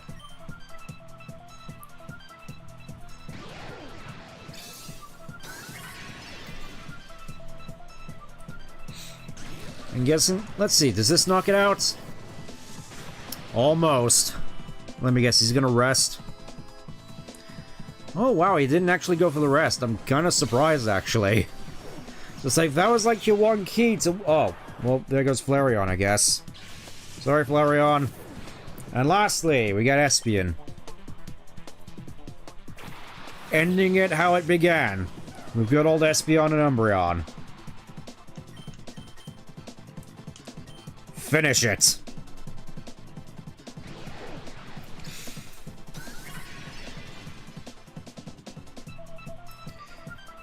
So yeah, the paralysis worked out in the end, I guess. There we go. That's Mew done. And that's all the battle CDs. I know I did most of them off stream, just figured I didn't want to waste too much time with them like I did in that one stream in Fennec. You could just spend a whole bunch of times. Just a whole bunch of time. Just on these battle CDs, because a lot of them are really quite fun. Once you know what you're doing, it's just... A lot of them are quite clever. There we go. And for us... We get a Sacred Ash for that, wow. And look at that. 15,000 coupons! Heck yeah, that's what I like to see. I also kind of feel bad we never did get a chance to fight in Rilgrim Town, but I guess we technically already did with that Mew fight, so... I think we can afford to just walk away for that Mew really tanking. Well, yeah, he's got a level 20 level... He's got a 20 level difference. Of course, things were not going to pad out. You did see just how he was one-shotting my entire team, right? Anywho, now we're done with that. This is interesting. How much money? How much money is 15,000 coup? Ah, I didn't actually realize these guys were here. Let's see what's up. Ah, it's you. Apparently there's still perpetrators here involved in the production of shadow Pokemon. Right, we're back up units to make mass arrests of the perpetrators. Boy, we're lucky to get on a roll. I didn't think we'd actually get to capture scenes of the actual arrests. Whoops, I better get my Ah, yes, that's very...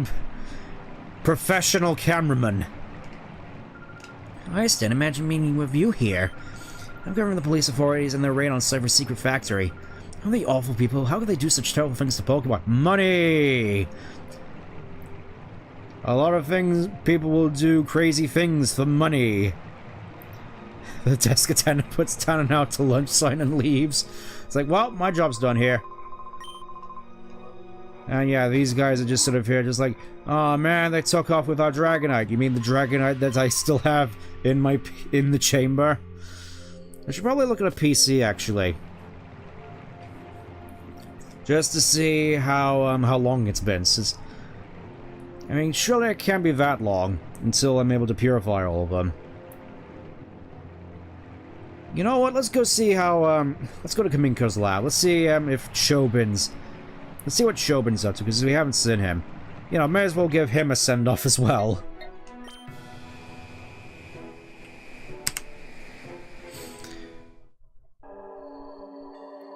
Okay, no Robo-Groudon statue by the looks of it. Let's have a look inside. Huh. No Chobin here to stop us either. Hello? Anybody home? Chobin went off in a battle saying he would demonstrate the power of Robo-Pokemon to the world. That's not necessary. After all, the Robo-Pokemon are the ultimate. After all, one is playing a key role in bringing Cypher down. See, it's like, oh, now you respect your work. No French and Japanese. Ah, neat. I will admit, I feel I probably should have followed up a little bit more on my Japanese studies after my Japan visit, but with all the Duolingo controversies, I figured, you know, maybe it's best if I just don't.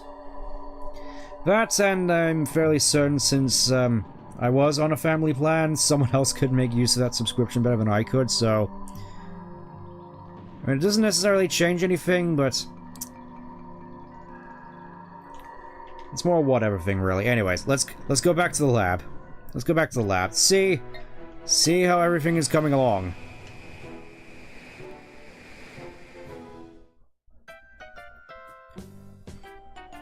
Fairly certain there's not really much else for me to really do aside from the Orc Coliseum. It's kind of a shame, really. As it's mostly just me waiting at this point. Purified Chamber. Let's have a look. So Zapdos is halfway down. Yeah, after all of that, they're only halfway finished. I think we may need to take a couple more strolls up and down Citadark Isle just to speed things along. I could technically use Incense. You know what, that might actually be the better choice at this point. Because Purified Chamber is good for purifying Pokemon over time. Like when you get preoccupied with other stuff, but right now I'm not preoccupied with other stuff. So I think it's high time. I have like all this money in my pocket. It's time to spend it. And we'll say at the very least, it still goes by a lot smoother than it does in Coliseum. Added Pokesnacks. Must tell them overjoyed to hear while Pokemon have returned. Maybe you can anticipate that would happen. Wouldn't put it past that legendary trainer. I do gotta wonder. What does make a legendary trainer? What makes someone a legend? It really feels like another one of those things, like what necessarily constitutes a Pokemon Master anymore. Because I feel the title of Pokemon Master is kind of meaningless nowadays, because obviously back in Gen 1 it was just, oh, you just gotta capture Mewtwo, or oh, you just gotta complete the Pokedex, and, you know, beat Red at the top of Mount Silver, or get a certain amount of streak in the Battle Tower.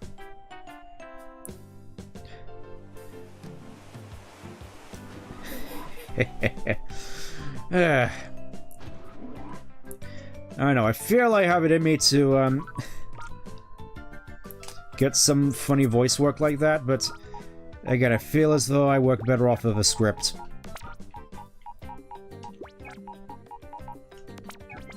I'm also gonna have to order... I'll do the ordering off stream. For the time being, let's start off with Ooh, Rhydon's actually pretty much almost there. So let's do Rhydon first. Rhydon and Tauros, since they'll be the quickest. They'll take the least. I suppose it does make sense that the legendary birds would be the ones that take the longest. It just makes sense. Anyways. Observe as I make my control... We do the funny thing once again from Coliseum. It's time to massage. Oh, I kind of forgot. In Coliseum, when you use Sense, it's it causes your control to vibrate, like it's like Psycho Mantis is having a field day. Let's see how much those did. That barely did anything to Rhydon. Okay. Maybe the Scents were a bit of a mistake. We'll just keep going. Thinking about Red and beating Red and the only Pokemon with only one Pokemon is... What was that Pokemon though? Was it Snorlax?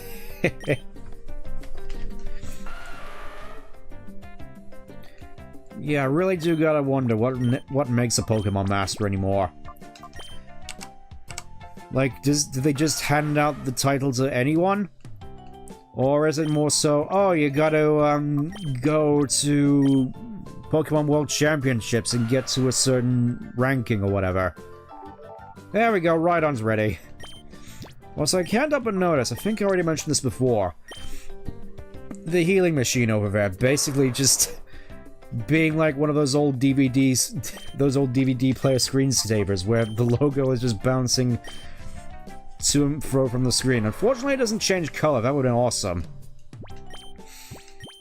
You know, just keep going. Just keep going. Tauros will get ready eventually.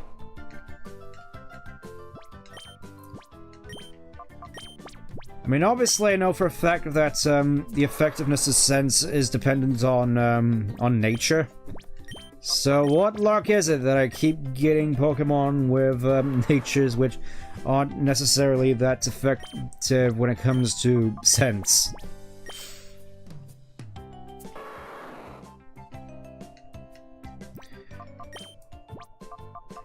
Let's see. Yeah, just very slowly. It was water croc. It was. Oh, for alligator.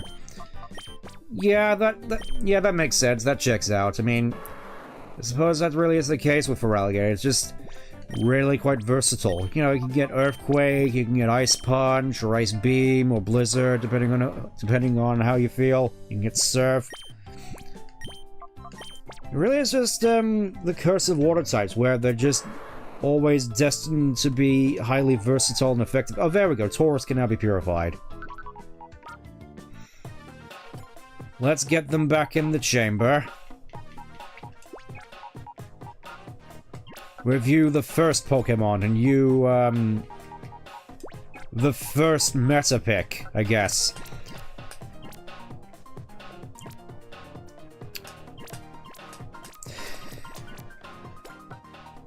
Okay, I think we'll do Executor and Dragonite next. You know, just to... Actually, we'll do Dragonite last. It just makes sense to do Dragonite last. For now, we'll do Zapdos. Well, you know what? Articuno. You know, just do them in order. Again, apologies for just the nature of the stream at the moment. Just bear with me, bear with me. This is gonna take a little bit. I mean, who knows? Maybe one of these Pokemon will be highly affected by these scents and end up getting purified quite quickly. Gotta be hopeful. Because hope is all we have left.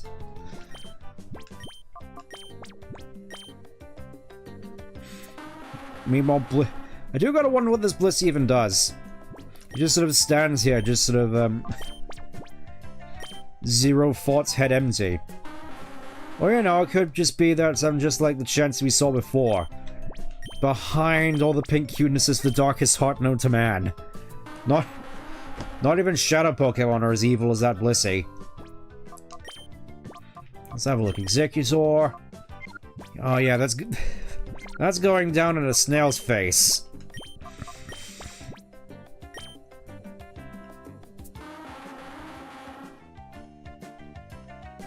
You know what? Just for theatrics' sake, just for my sake, we'll put Dragonite at the end. No particular reason. I don't think it's going to be all that much more effective, but it puts me at peace of mind. Anyways, Vivid Sense. Let's. You know, I do find it funny now when I think about it.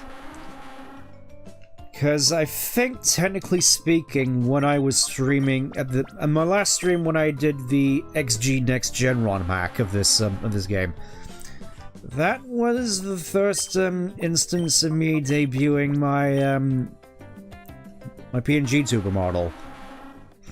Mostly, it's just sort of an ending stinger before going into Hogwarts Legacy, and now we're going into another sort of wind of change with this conversion to Twitch. Again, it's another one of those things where we see how it goes. I like heavy Pokemon because it's hard to take down because...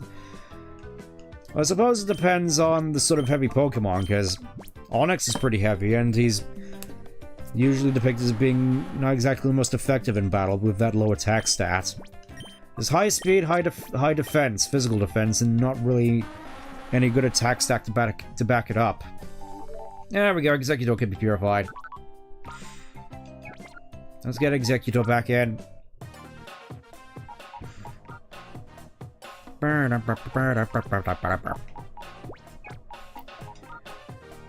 know what? I think, given how Zapdos is at the moment, I think I'm going to do Zapdos next. Yeah, put Executor there. Let's get Zapdos out, because Zapdos seems to be coming along quite nicely.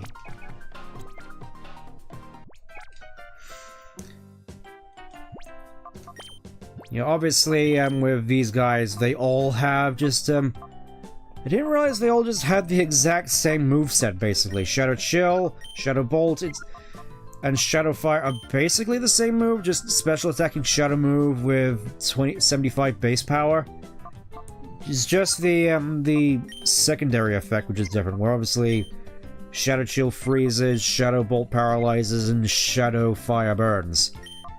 They all just have Shadow Shed, Shadow Sky, and Shadow Rush as well. It's just wild how that works. Also, Quiet Nature. I don't think that's too bad on Zapdos. I mean, it definitely has quite the special attack, though. Docile, I mean, that's pretty neutral, so that's fine. It is kind of a shame as well, because as far as I'm aware, this Zapdos actually is pretty desirable in terms of competitive. It's just a shame that actually getting it with good IVs is kind of a nightmare in of itself. You know, considering that, I'm fairly certain the order that Greevil sent out as Shadow Pokemon is random.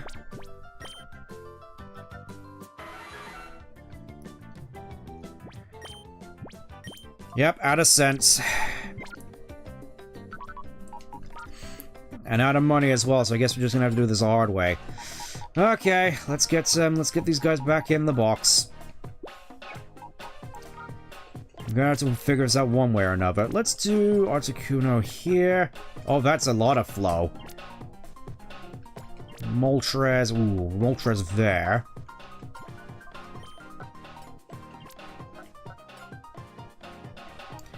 And just get Zapdos back out again. Well, Zapdos is very nearly ready to be purified, so we just pop him in there, and we'll just wander around for a little bit, because technically speaking, we only have 4 more Shadow Pokemon to purify. Again, I do gotta apologize. Oh, yes, thank you, game. Thank you, game. I do gotta apologize for just the winding down of things, but I suppose it is appropriate. It's sort of like Lord of the Rings in a way, where it's like the big climactic battle is over near the start, and the rest of it is just bidding a very fond farewell to all the characters and wrapping up all the plot points. I suppose in that case, the Mew fight could be considered the Scouring of the Shire, in a weird way. You know, just sort of bringing it home with Eevee and the gang taking on a Mew. Actually, now that I think about it, Dragonite probably makes the most sense as being the Scouring of the Shire thing. Just this after thing which you need to do, whereas now we're just sort of winding down and getting ready to head into the Undying Lands. Yeah, we're sort of getting into our Lord of the Rings kick again. Gonna have to start listening through the audiobook to Fellowship of the Ring tomorrow. I mean, I'm definitely looking forward to it, because I remember quite enjoying those books, though from what I recall, first half of Fellowship of the Ring at the very least, I remember being kind of rough. I mean, it's definitely quite a relaxing read, just hearing of all of Frodo and Sam's wanderings through, you know, the fields and the hills and the woods and the little rivers and all the stuff with Tom. I think mostly it's just, I can see why a lot of the adaptations just cut out Tom Bombadil. Because it's like, you know, it's fairly interesting lore stuff about him being like a spirit of the earth or whatnot. You know, similar to Sonic in that respect. But obviously not the same. I wouldn't dare conflate Tom Bombadil with Sonic the Hedgehog. No, not me, not ever. But I think, yeah, you get the point across. Where you get this interesting lore character with Bomb the Tombadil. And even then, the plot sort of grinds to a halt for a little bit until they leave and just head to Bree anyway, so I do kind of get why a lot of adaptations cut it out, even though I know a lot of people sort of get annoyed where it's like, oh, that's where Merry and Pippin get the barrow daggers or whatever, and that's what they use to defeat the Witch King in Return of the King. I do appreciate at the very least the extended versions of the Peter Jackson trilogy sort of accounting for that, where it's like, oh yes, instead of the silver belts, we're giving you these daggers, which are basically plot-wise the same as the ones from the Barrow Down, so have fun with those. Oh, that's right, Pokemon Day is gonna be, soon. I find it funny, actually. They keep saying that, oh, this is gonna be the biggest year for Pokemon ever.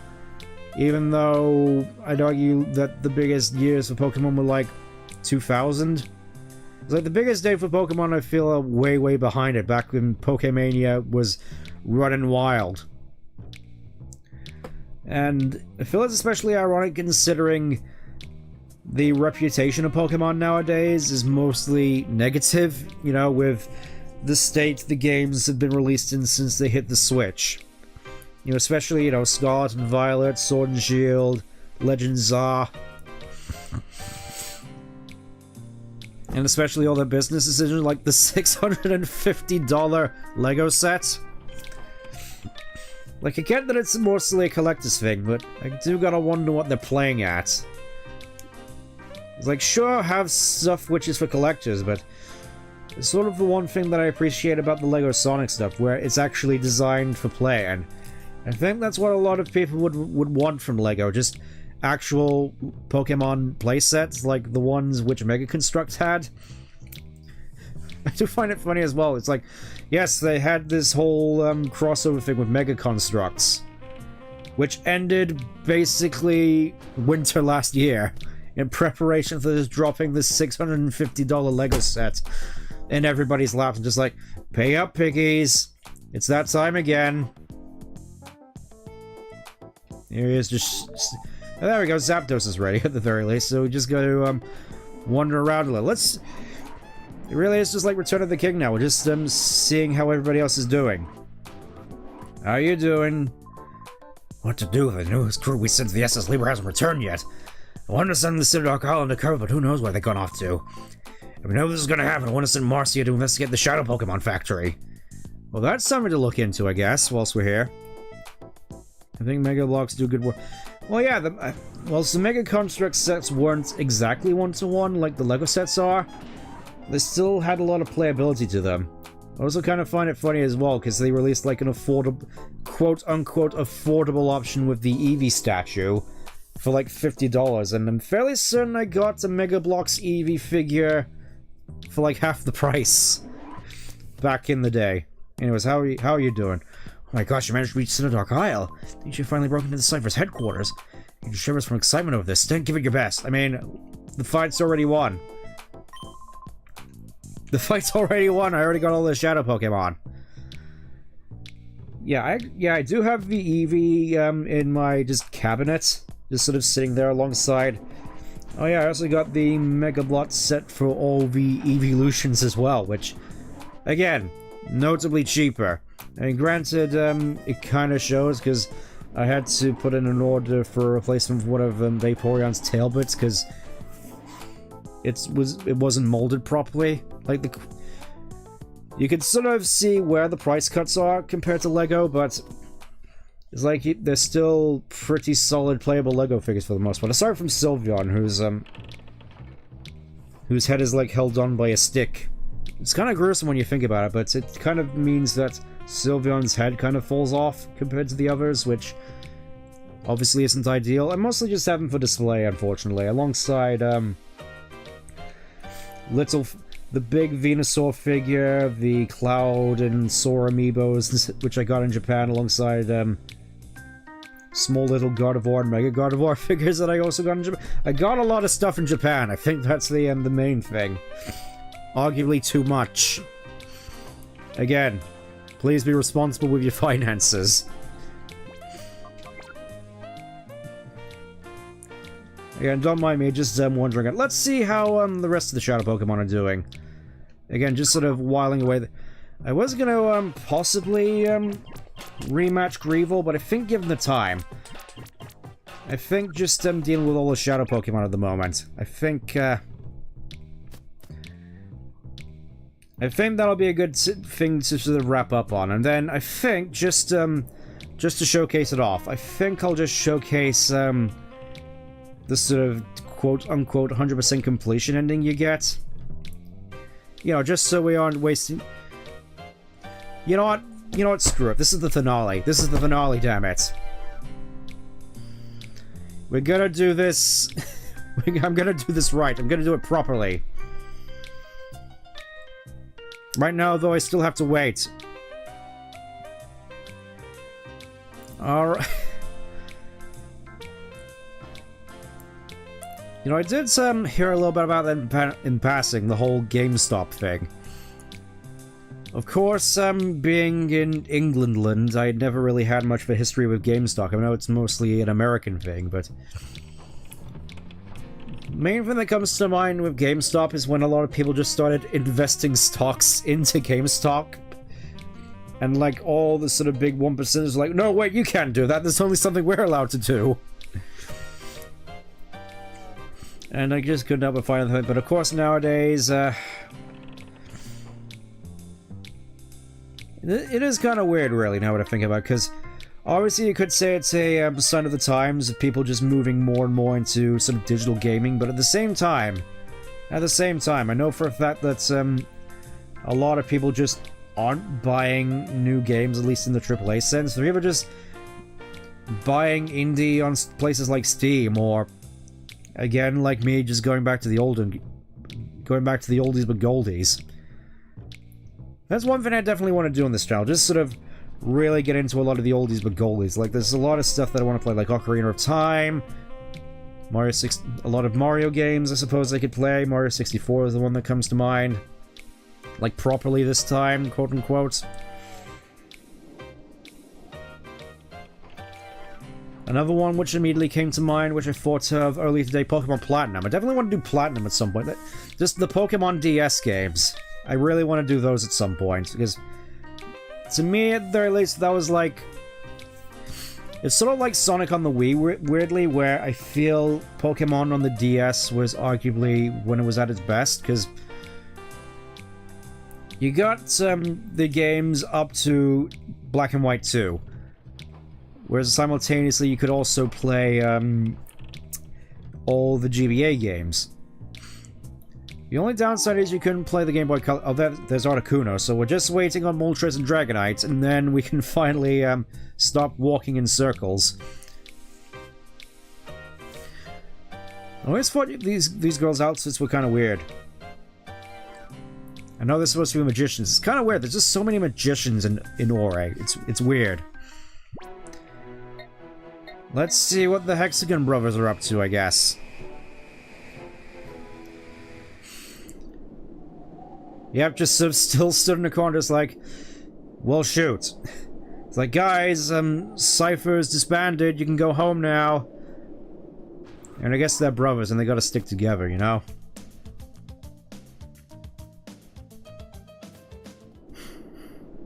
I'm not gonna waste any time fighting these guys, because, again, it feels like I've wasted enough time as is. Let's go see... I want to kind of see how Gonzap's doing, actually, now we're here. You know, just for the road. Because I'm fairly certain Gonzap is still in here. Again, traversing this whole place is a lot easier compared to Colosseum. I'll just say that much. I suppose, technically speaking, I could also say Pokemon on the GBA is at its best, because you get the GBA games, which... fairly solid, but arguably not the best, and then you also get the Gen 1 and Gen 2 games. I don't know, I guess... you know, there's also Pokemon on the 3DS, where you get all the DS games, and then, you know... Omega Ruby Alpha Sapphire, and Sun and Moon. It feels specifically Pokemon on the DS is where it's arguably at its peak, so I'm just gonna say that much. I'm just gonna conclude that, yeah. The way I see it, Pokemon was at its best when it was on the DS. You know, just a lot of the quality of life stuff, which I guess you could also say carries over to the 3DS. The ability to interact and have, especially the way it interacted with whatever Pokemon game was in the GBA slot on your DS, like having specific wild Pokemon show up as well. That was pretty cool. Also, again, the Olympic Games.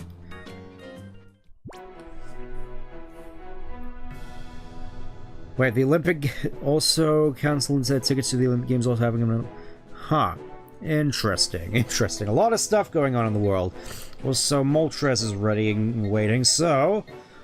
let's have a look around Outskirts Stand a little bit. Just, again, finishing this as we began. It's like coming back to the Shire, almost.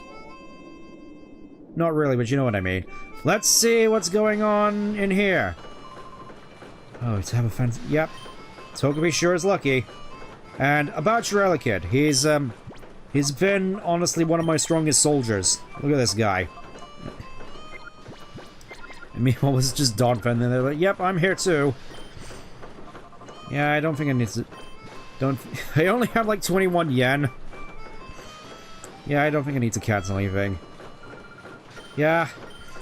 I feel there's just a lot of places in this game which I could just easily hang out in. Phoenix City, this place, Pyrite Town, possibly, the Undering Coliseum, Brilgum Tower, just so many places which I just would be happy actually just visiting in real life.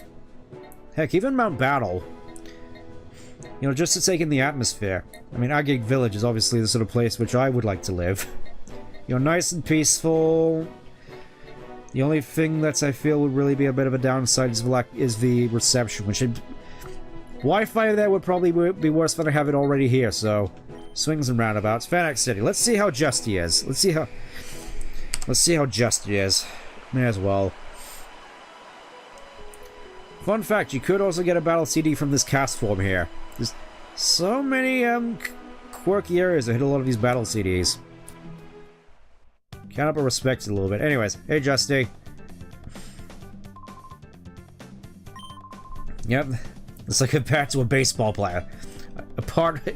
The snag machine is a part of you. Except it's not going to be in a while because I don't need it anymore.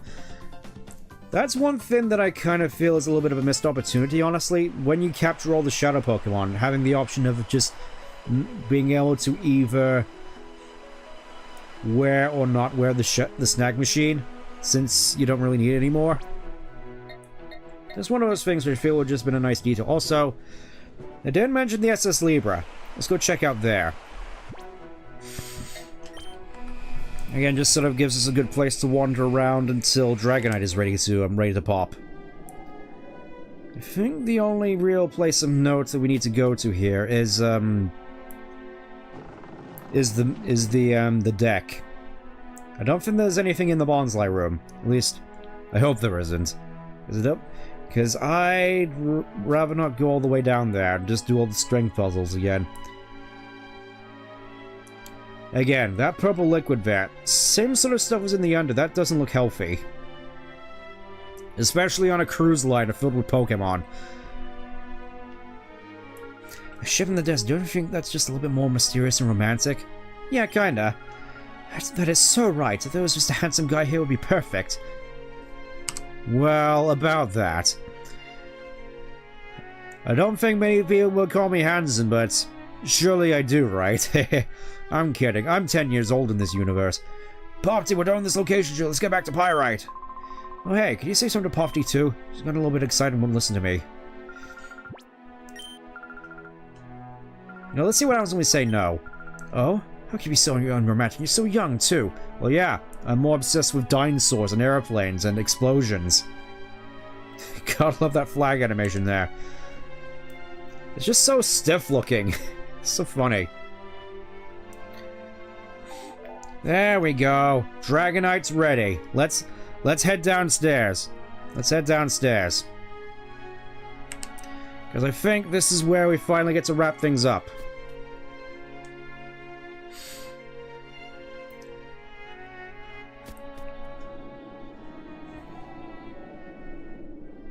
All the way back to the lab. I also quite like... It's weird. I always thought this boat really looked nice in terms of this modeling. It just... The lighting on it, the shading, it just looks good. Like something you'd see in a next-gen game, almost. It's weird looking, because it is just a boat. Just a static boat, and it just looks odd. I always thought it looked oddly good. Could there be an XD00? I mean, I suppose it depends. Are you counting ROM hacks at all? Because if you're thinking ROM hacks, then there's definitely like multiple XD Pokemon. But in terms of this game, No. Anyways, time to purify the last of the Shadow Pokemon. Starting with Tauros. Again, all these guys just have all Shadow moves, so we're gonna see their entire moveset. Let's go. So, Tauros gets Earthquake, good. Refresh, pretty good. Tail Whip, ugh. I mean, I suppose it's decent in doubles. Oh, Body Slam, so... decent moves overall. Obviously, you would prefer stuff like Shadow Ball and Double Edge. You can't really rely on, Hidden Power, though, which is kind of a shame, because Tauros is one of those Pokemon that doesn't necessarily have a good physical moveset, so... you kind of need Hidden Power to sort of, fill in the blanks, as it were. At least I think Tauros gets Shadow Ball. I'm gonna assume it does. Anyways, time for the first Pokemon. I'm guessing it has Double Edge.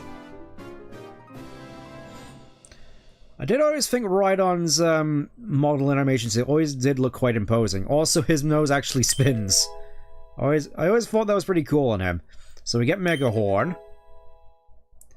We get Helping Hand, which is pretty strong.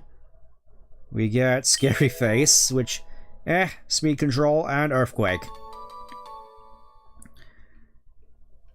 It's like, it's kind of weird, because the moves that these guys get are decent, just not decent enough.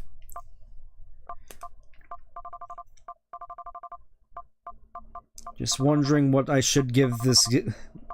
what I should... oh, of course.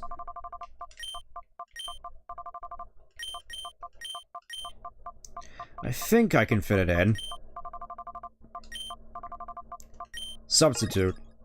Because it is the substitute doll, come to life, just like in Toy Story.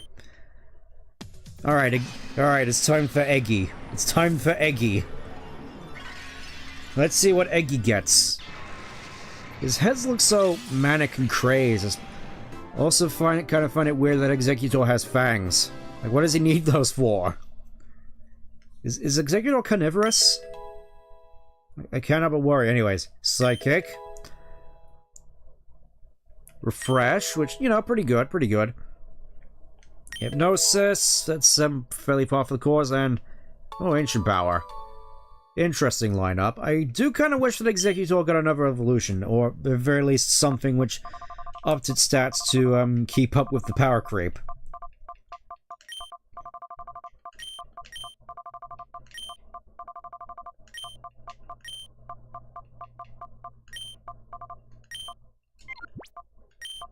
Yes, I'm actually using a lowercase in this name. Julian times Furry.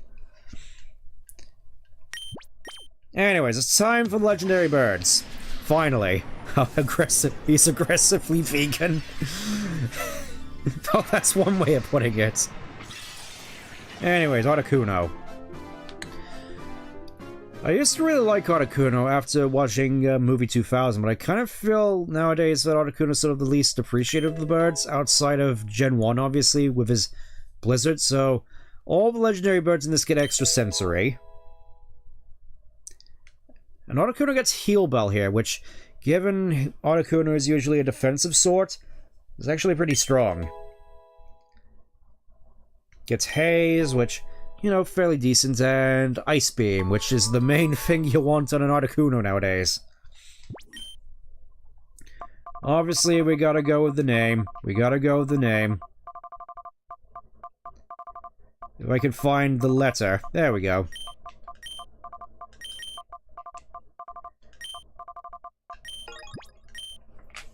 It's kind of obvious, especially considering that's his Japanese name. Okay, Moltres. Oh wait, Zapdos next. I keep forgetting, I usually think Articuno, Moltres, and Zapdos. Even though Zapdos comes... second. Because he has the number 2 in his name.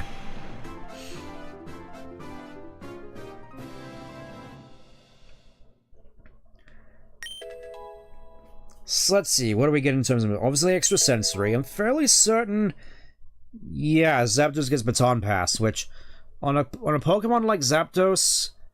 is wicked strong. You know, just being able to Like, Baton Pass, even just as a means of, pivoting in Gen 3, insanely powerful. You know, it's obviously you can team that with agility and whatnot, but Baton Pass in general, pretty honkin' strong. Just trying to think of a decent nickname for this guy. Also, I just realized that his face is clipping through his wings. Yeah, Zapdos is one of those models which I feel, didn't age quite so well. Just look at that. Look at that clipping.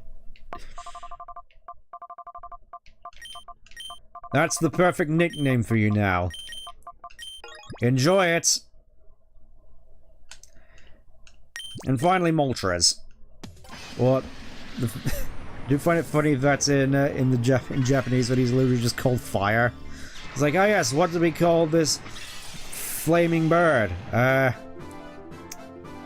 Fire, I guess. Also, it really looks as though from this model that his wings are just detached. They're just like holograms, and he's just like sat there as like a rubber chicken. It's just something I can't unsee about Moltres. He looks like a rubber chicken in this game.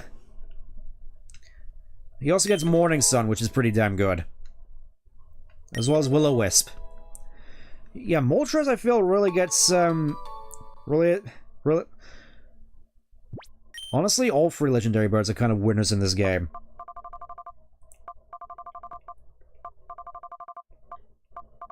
Trying to think, what's a good name for rubber chicken here? Perfect. I just thought of it. Chicken Run. And last of all, the final Shadow Pokemon. The last one. Dragonite. At long last, it's the reign of the Shadow Pokemon is finally over. The last Shadow Pokemon has been purified. The galaxy is safe. So let's see, what's Dragonite getting? Dragonite, Hyper Beam, that's sort of textbook Dragonite. Heal Bell, which, you know, bulky Dragonite. General character, Dragon Dance, that's obviously what you need, and Earthquake. Perfectly reasonable Dragonite set.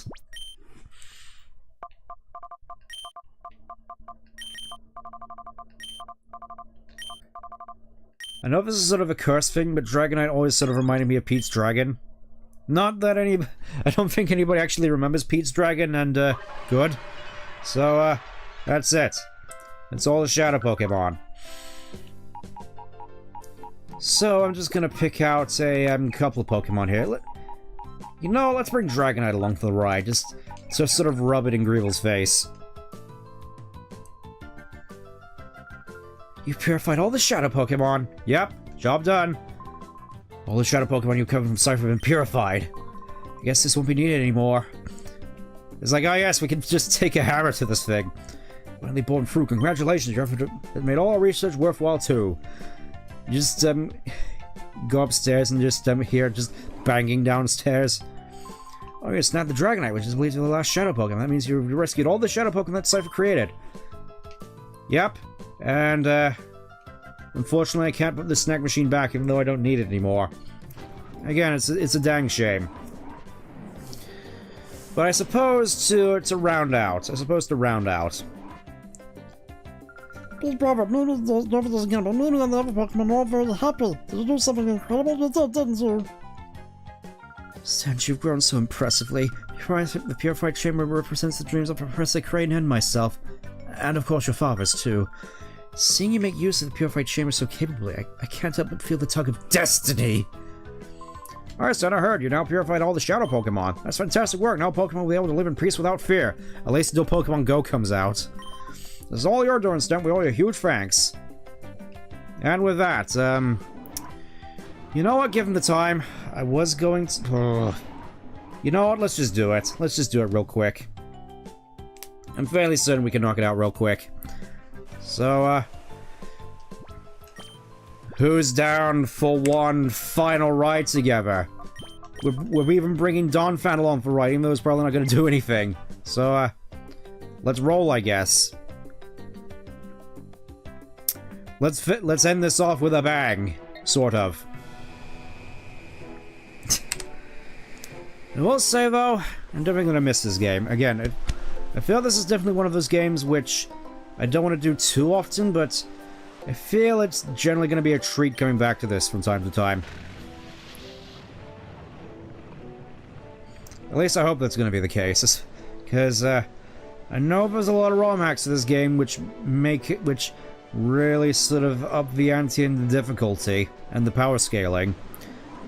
Like, starting from the start of the game all the way to the finish. Instead of capping out at level 50, I think some ROM hacks go to like into the 70s or like level 100s even, which seems kind of silly, especially considering how he's supposed to gain EVs at level 100 in these games.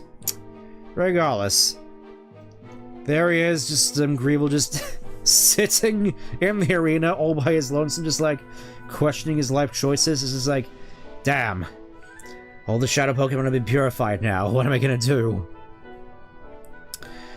But yeah, considering that Greeble is technically the big sort of JRPG final boss, we can fight him again, and I'm just gonna do that.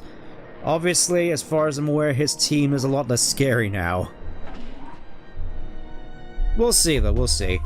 And let's celebrate, I guess, the success of my shadow Pokemon in advance.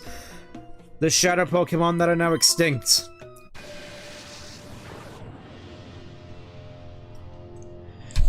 Alright, let's rock.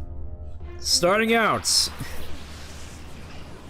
I'm fairly certain all his specific Pokemon replace specific shadow Pokemon, so I may be wrong on this. It may be something that I have to check. Fairly certain Manectric replaces Rhydon.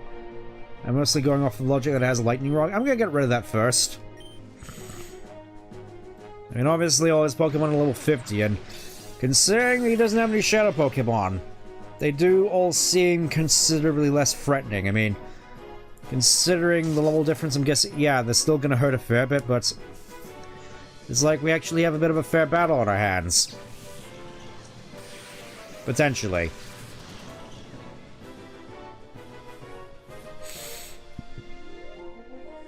I do gotta feel bad for Gardevoir, despite having a speed-boosting nature, still getting outrun by everything on the field. I'm fairly certain he had Lightning Rod at the very least, so Okay, Starmie. I want to say this replaces Executor.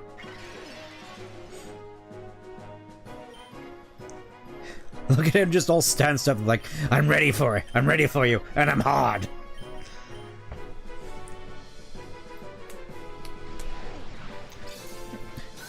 Yeah, I feel with this whole helping hand set, which I feel as though I haven't really had much of a chance to really capitalize on the whole helping hand strat up until now.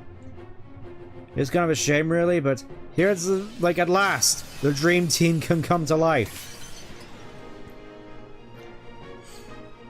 As Gardevoir finally gets to let loose, even though it doesn't have Calm Mind. Just scything through his team, as was always destined. You shouldn't have mocked the Dream Team, Greeble. And again, just Don Van in the background is like, I'm here too! Granbull, I'm fairly certain this replaces Tauros, given it also has Intimidate. Like, there's a little bit of methodology to a lot of the replacements. I think, I want to say Swallow replaces Moltres, I think. Again, not the most certain. Because he has, like, a whole bunch of flying types to replace legendary birds, which is kind of a, it's kind of a fun little detail. Anyways, let's hopefully get rid of that Starmie, because I think that's the bigger threat here. Me just vastly underestimating Granbull. It's like, oh, it's just another normal type. You know, just like Ursaring and Tauros. It's like, what could you possibly do to affect me? Potentially quite a lot, actually. Kind of feel as though I've been woefully underleveled this whole time. Oh, Altaria, I think he replaces Articuno or Zapdos, just one of the two. Also, whoa, Nelly, boy. Whoa, Nelly. Alright, I think it's time for the buzz to cut loose. Get out there, Electabuzz. Show him who's the boss. I just realized as well, I can just sort of sit here and accrue more HP via just leftovers. Whatever. Have an ice punch. Wow. Oh, I'm so sorry, Electabuzz. I'm so sorry. Buzz, I'm sorry. Oh, and a critters. Oh. Oh, no. Oh, no. A crit as well. That's the worst. Let's bring in Dragonite. Just like, hey. Hey, here's the very last Shadow Pokemon that was ever made. He's here in my pocket now. Oh. Oh, poor Granbull. I mean, I guess it makes sense, just, having a whole bunch of Pokemon, having a whole bunch of flying types and a whole bunch of Pokemon with Earthquake in order to make use of them. I mean, it makes sense to me. Dragon Dance, I guess? I'm fairly certain Gardevoir can survive a turn. You know, I say, just, I say that, knowing full well that Earthquake isn't probably gonna do much here. Well, there goes Altaria. This is like me desperately justifying Icy Wind being useful.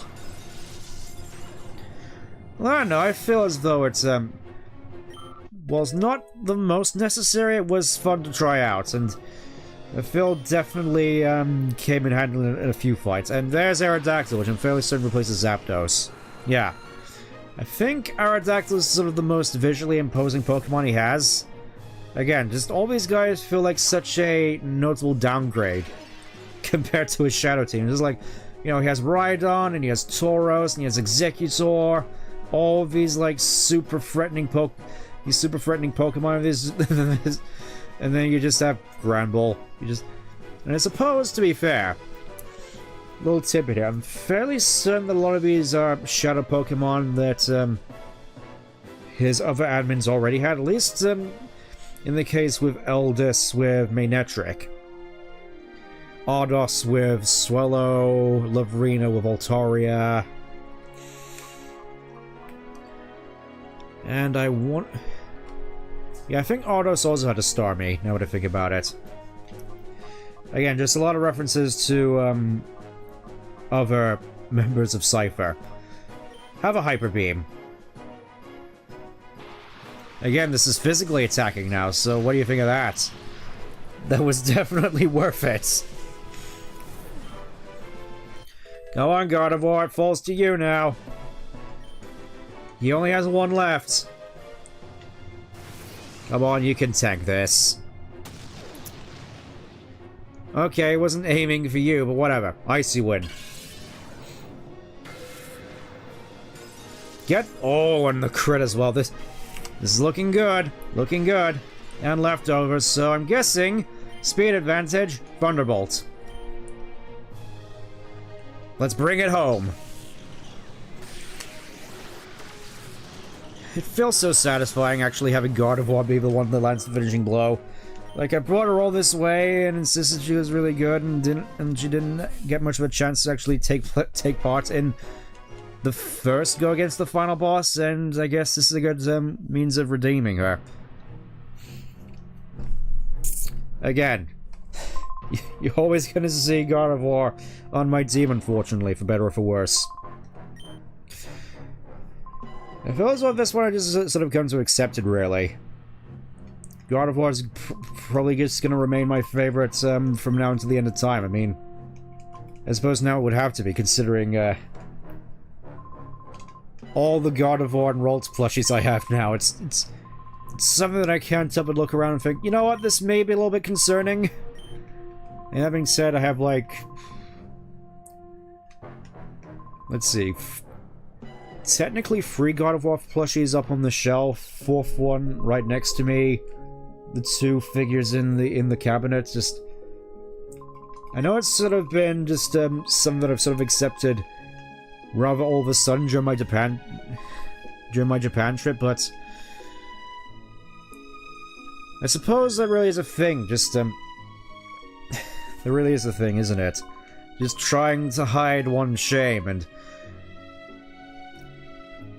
I guess it's just me just sort of feeling as though these streams are one of the few places where I truly feel as though I can be myself, so I can't help but thank you enough, all of you, for sort of indulging me in that. I feel as though these streams have,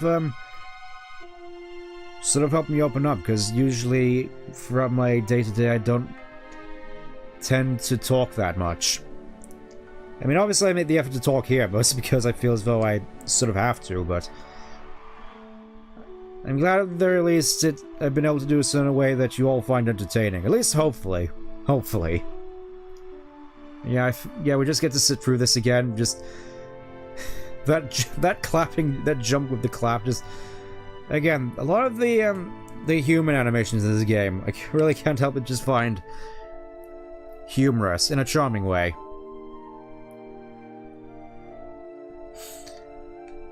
And just like that, we finally get to put all this behind us again.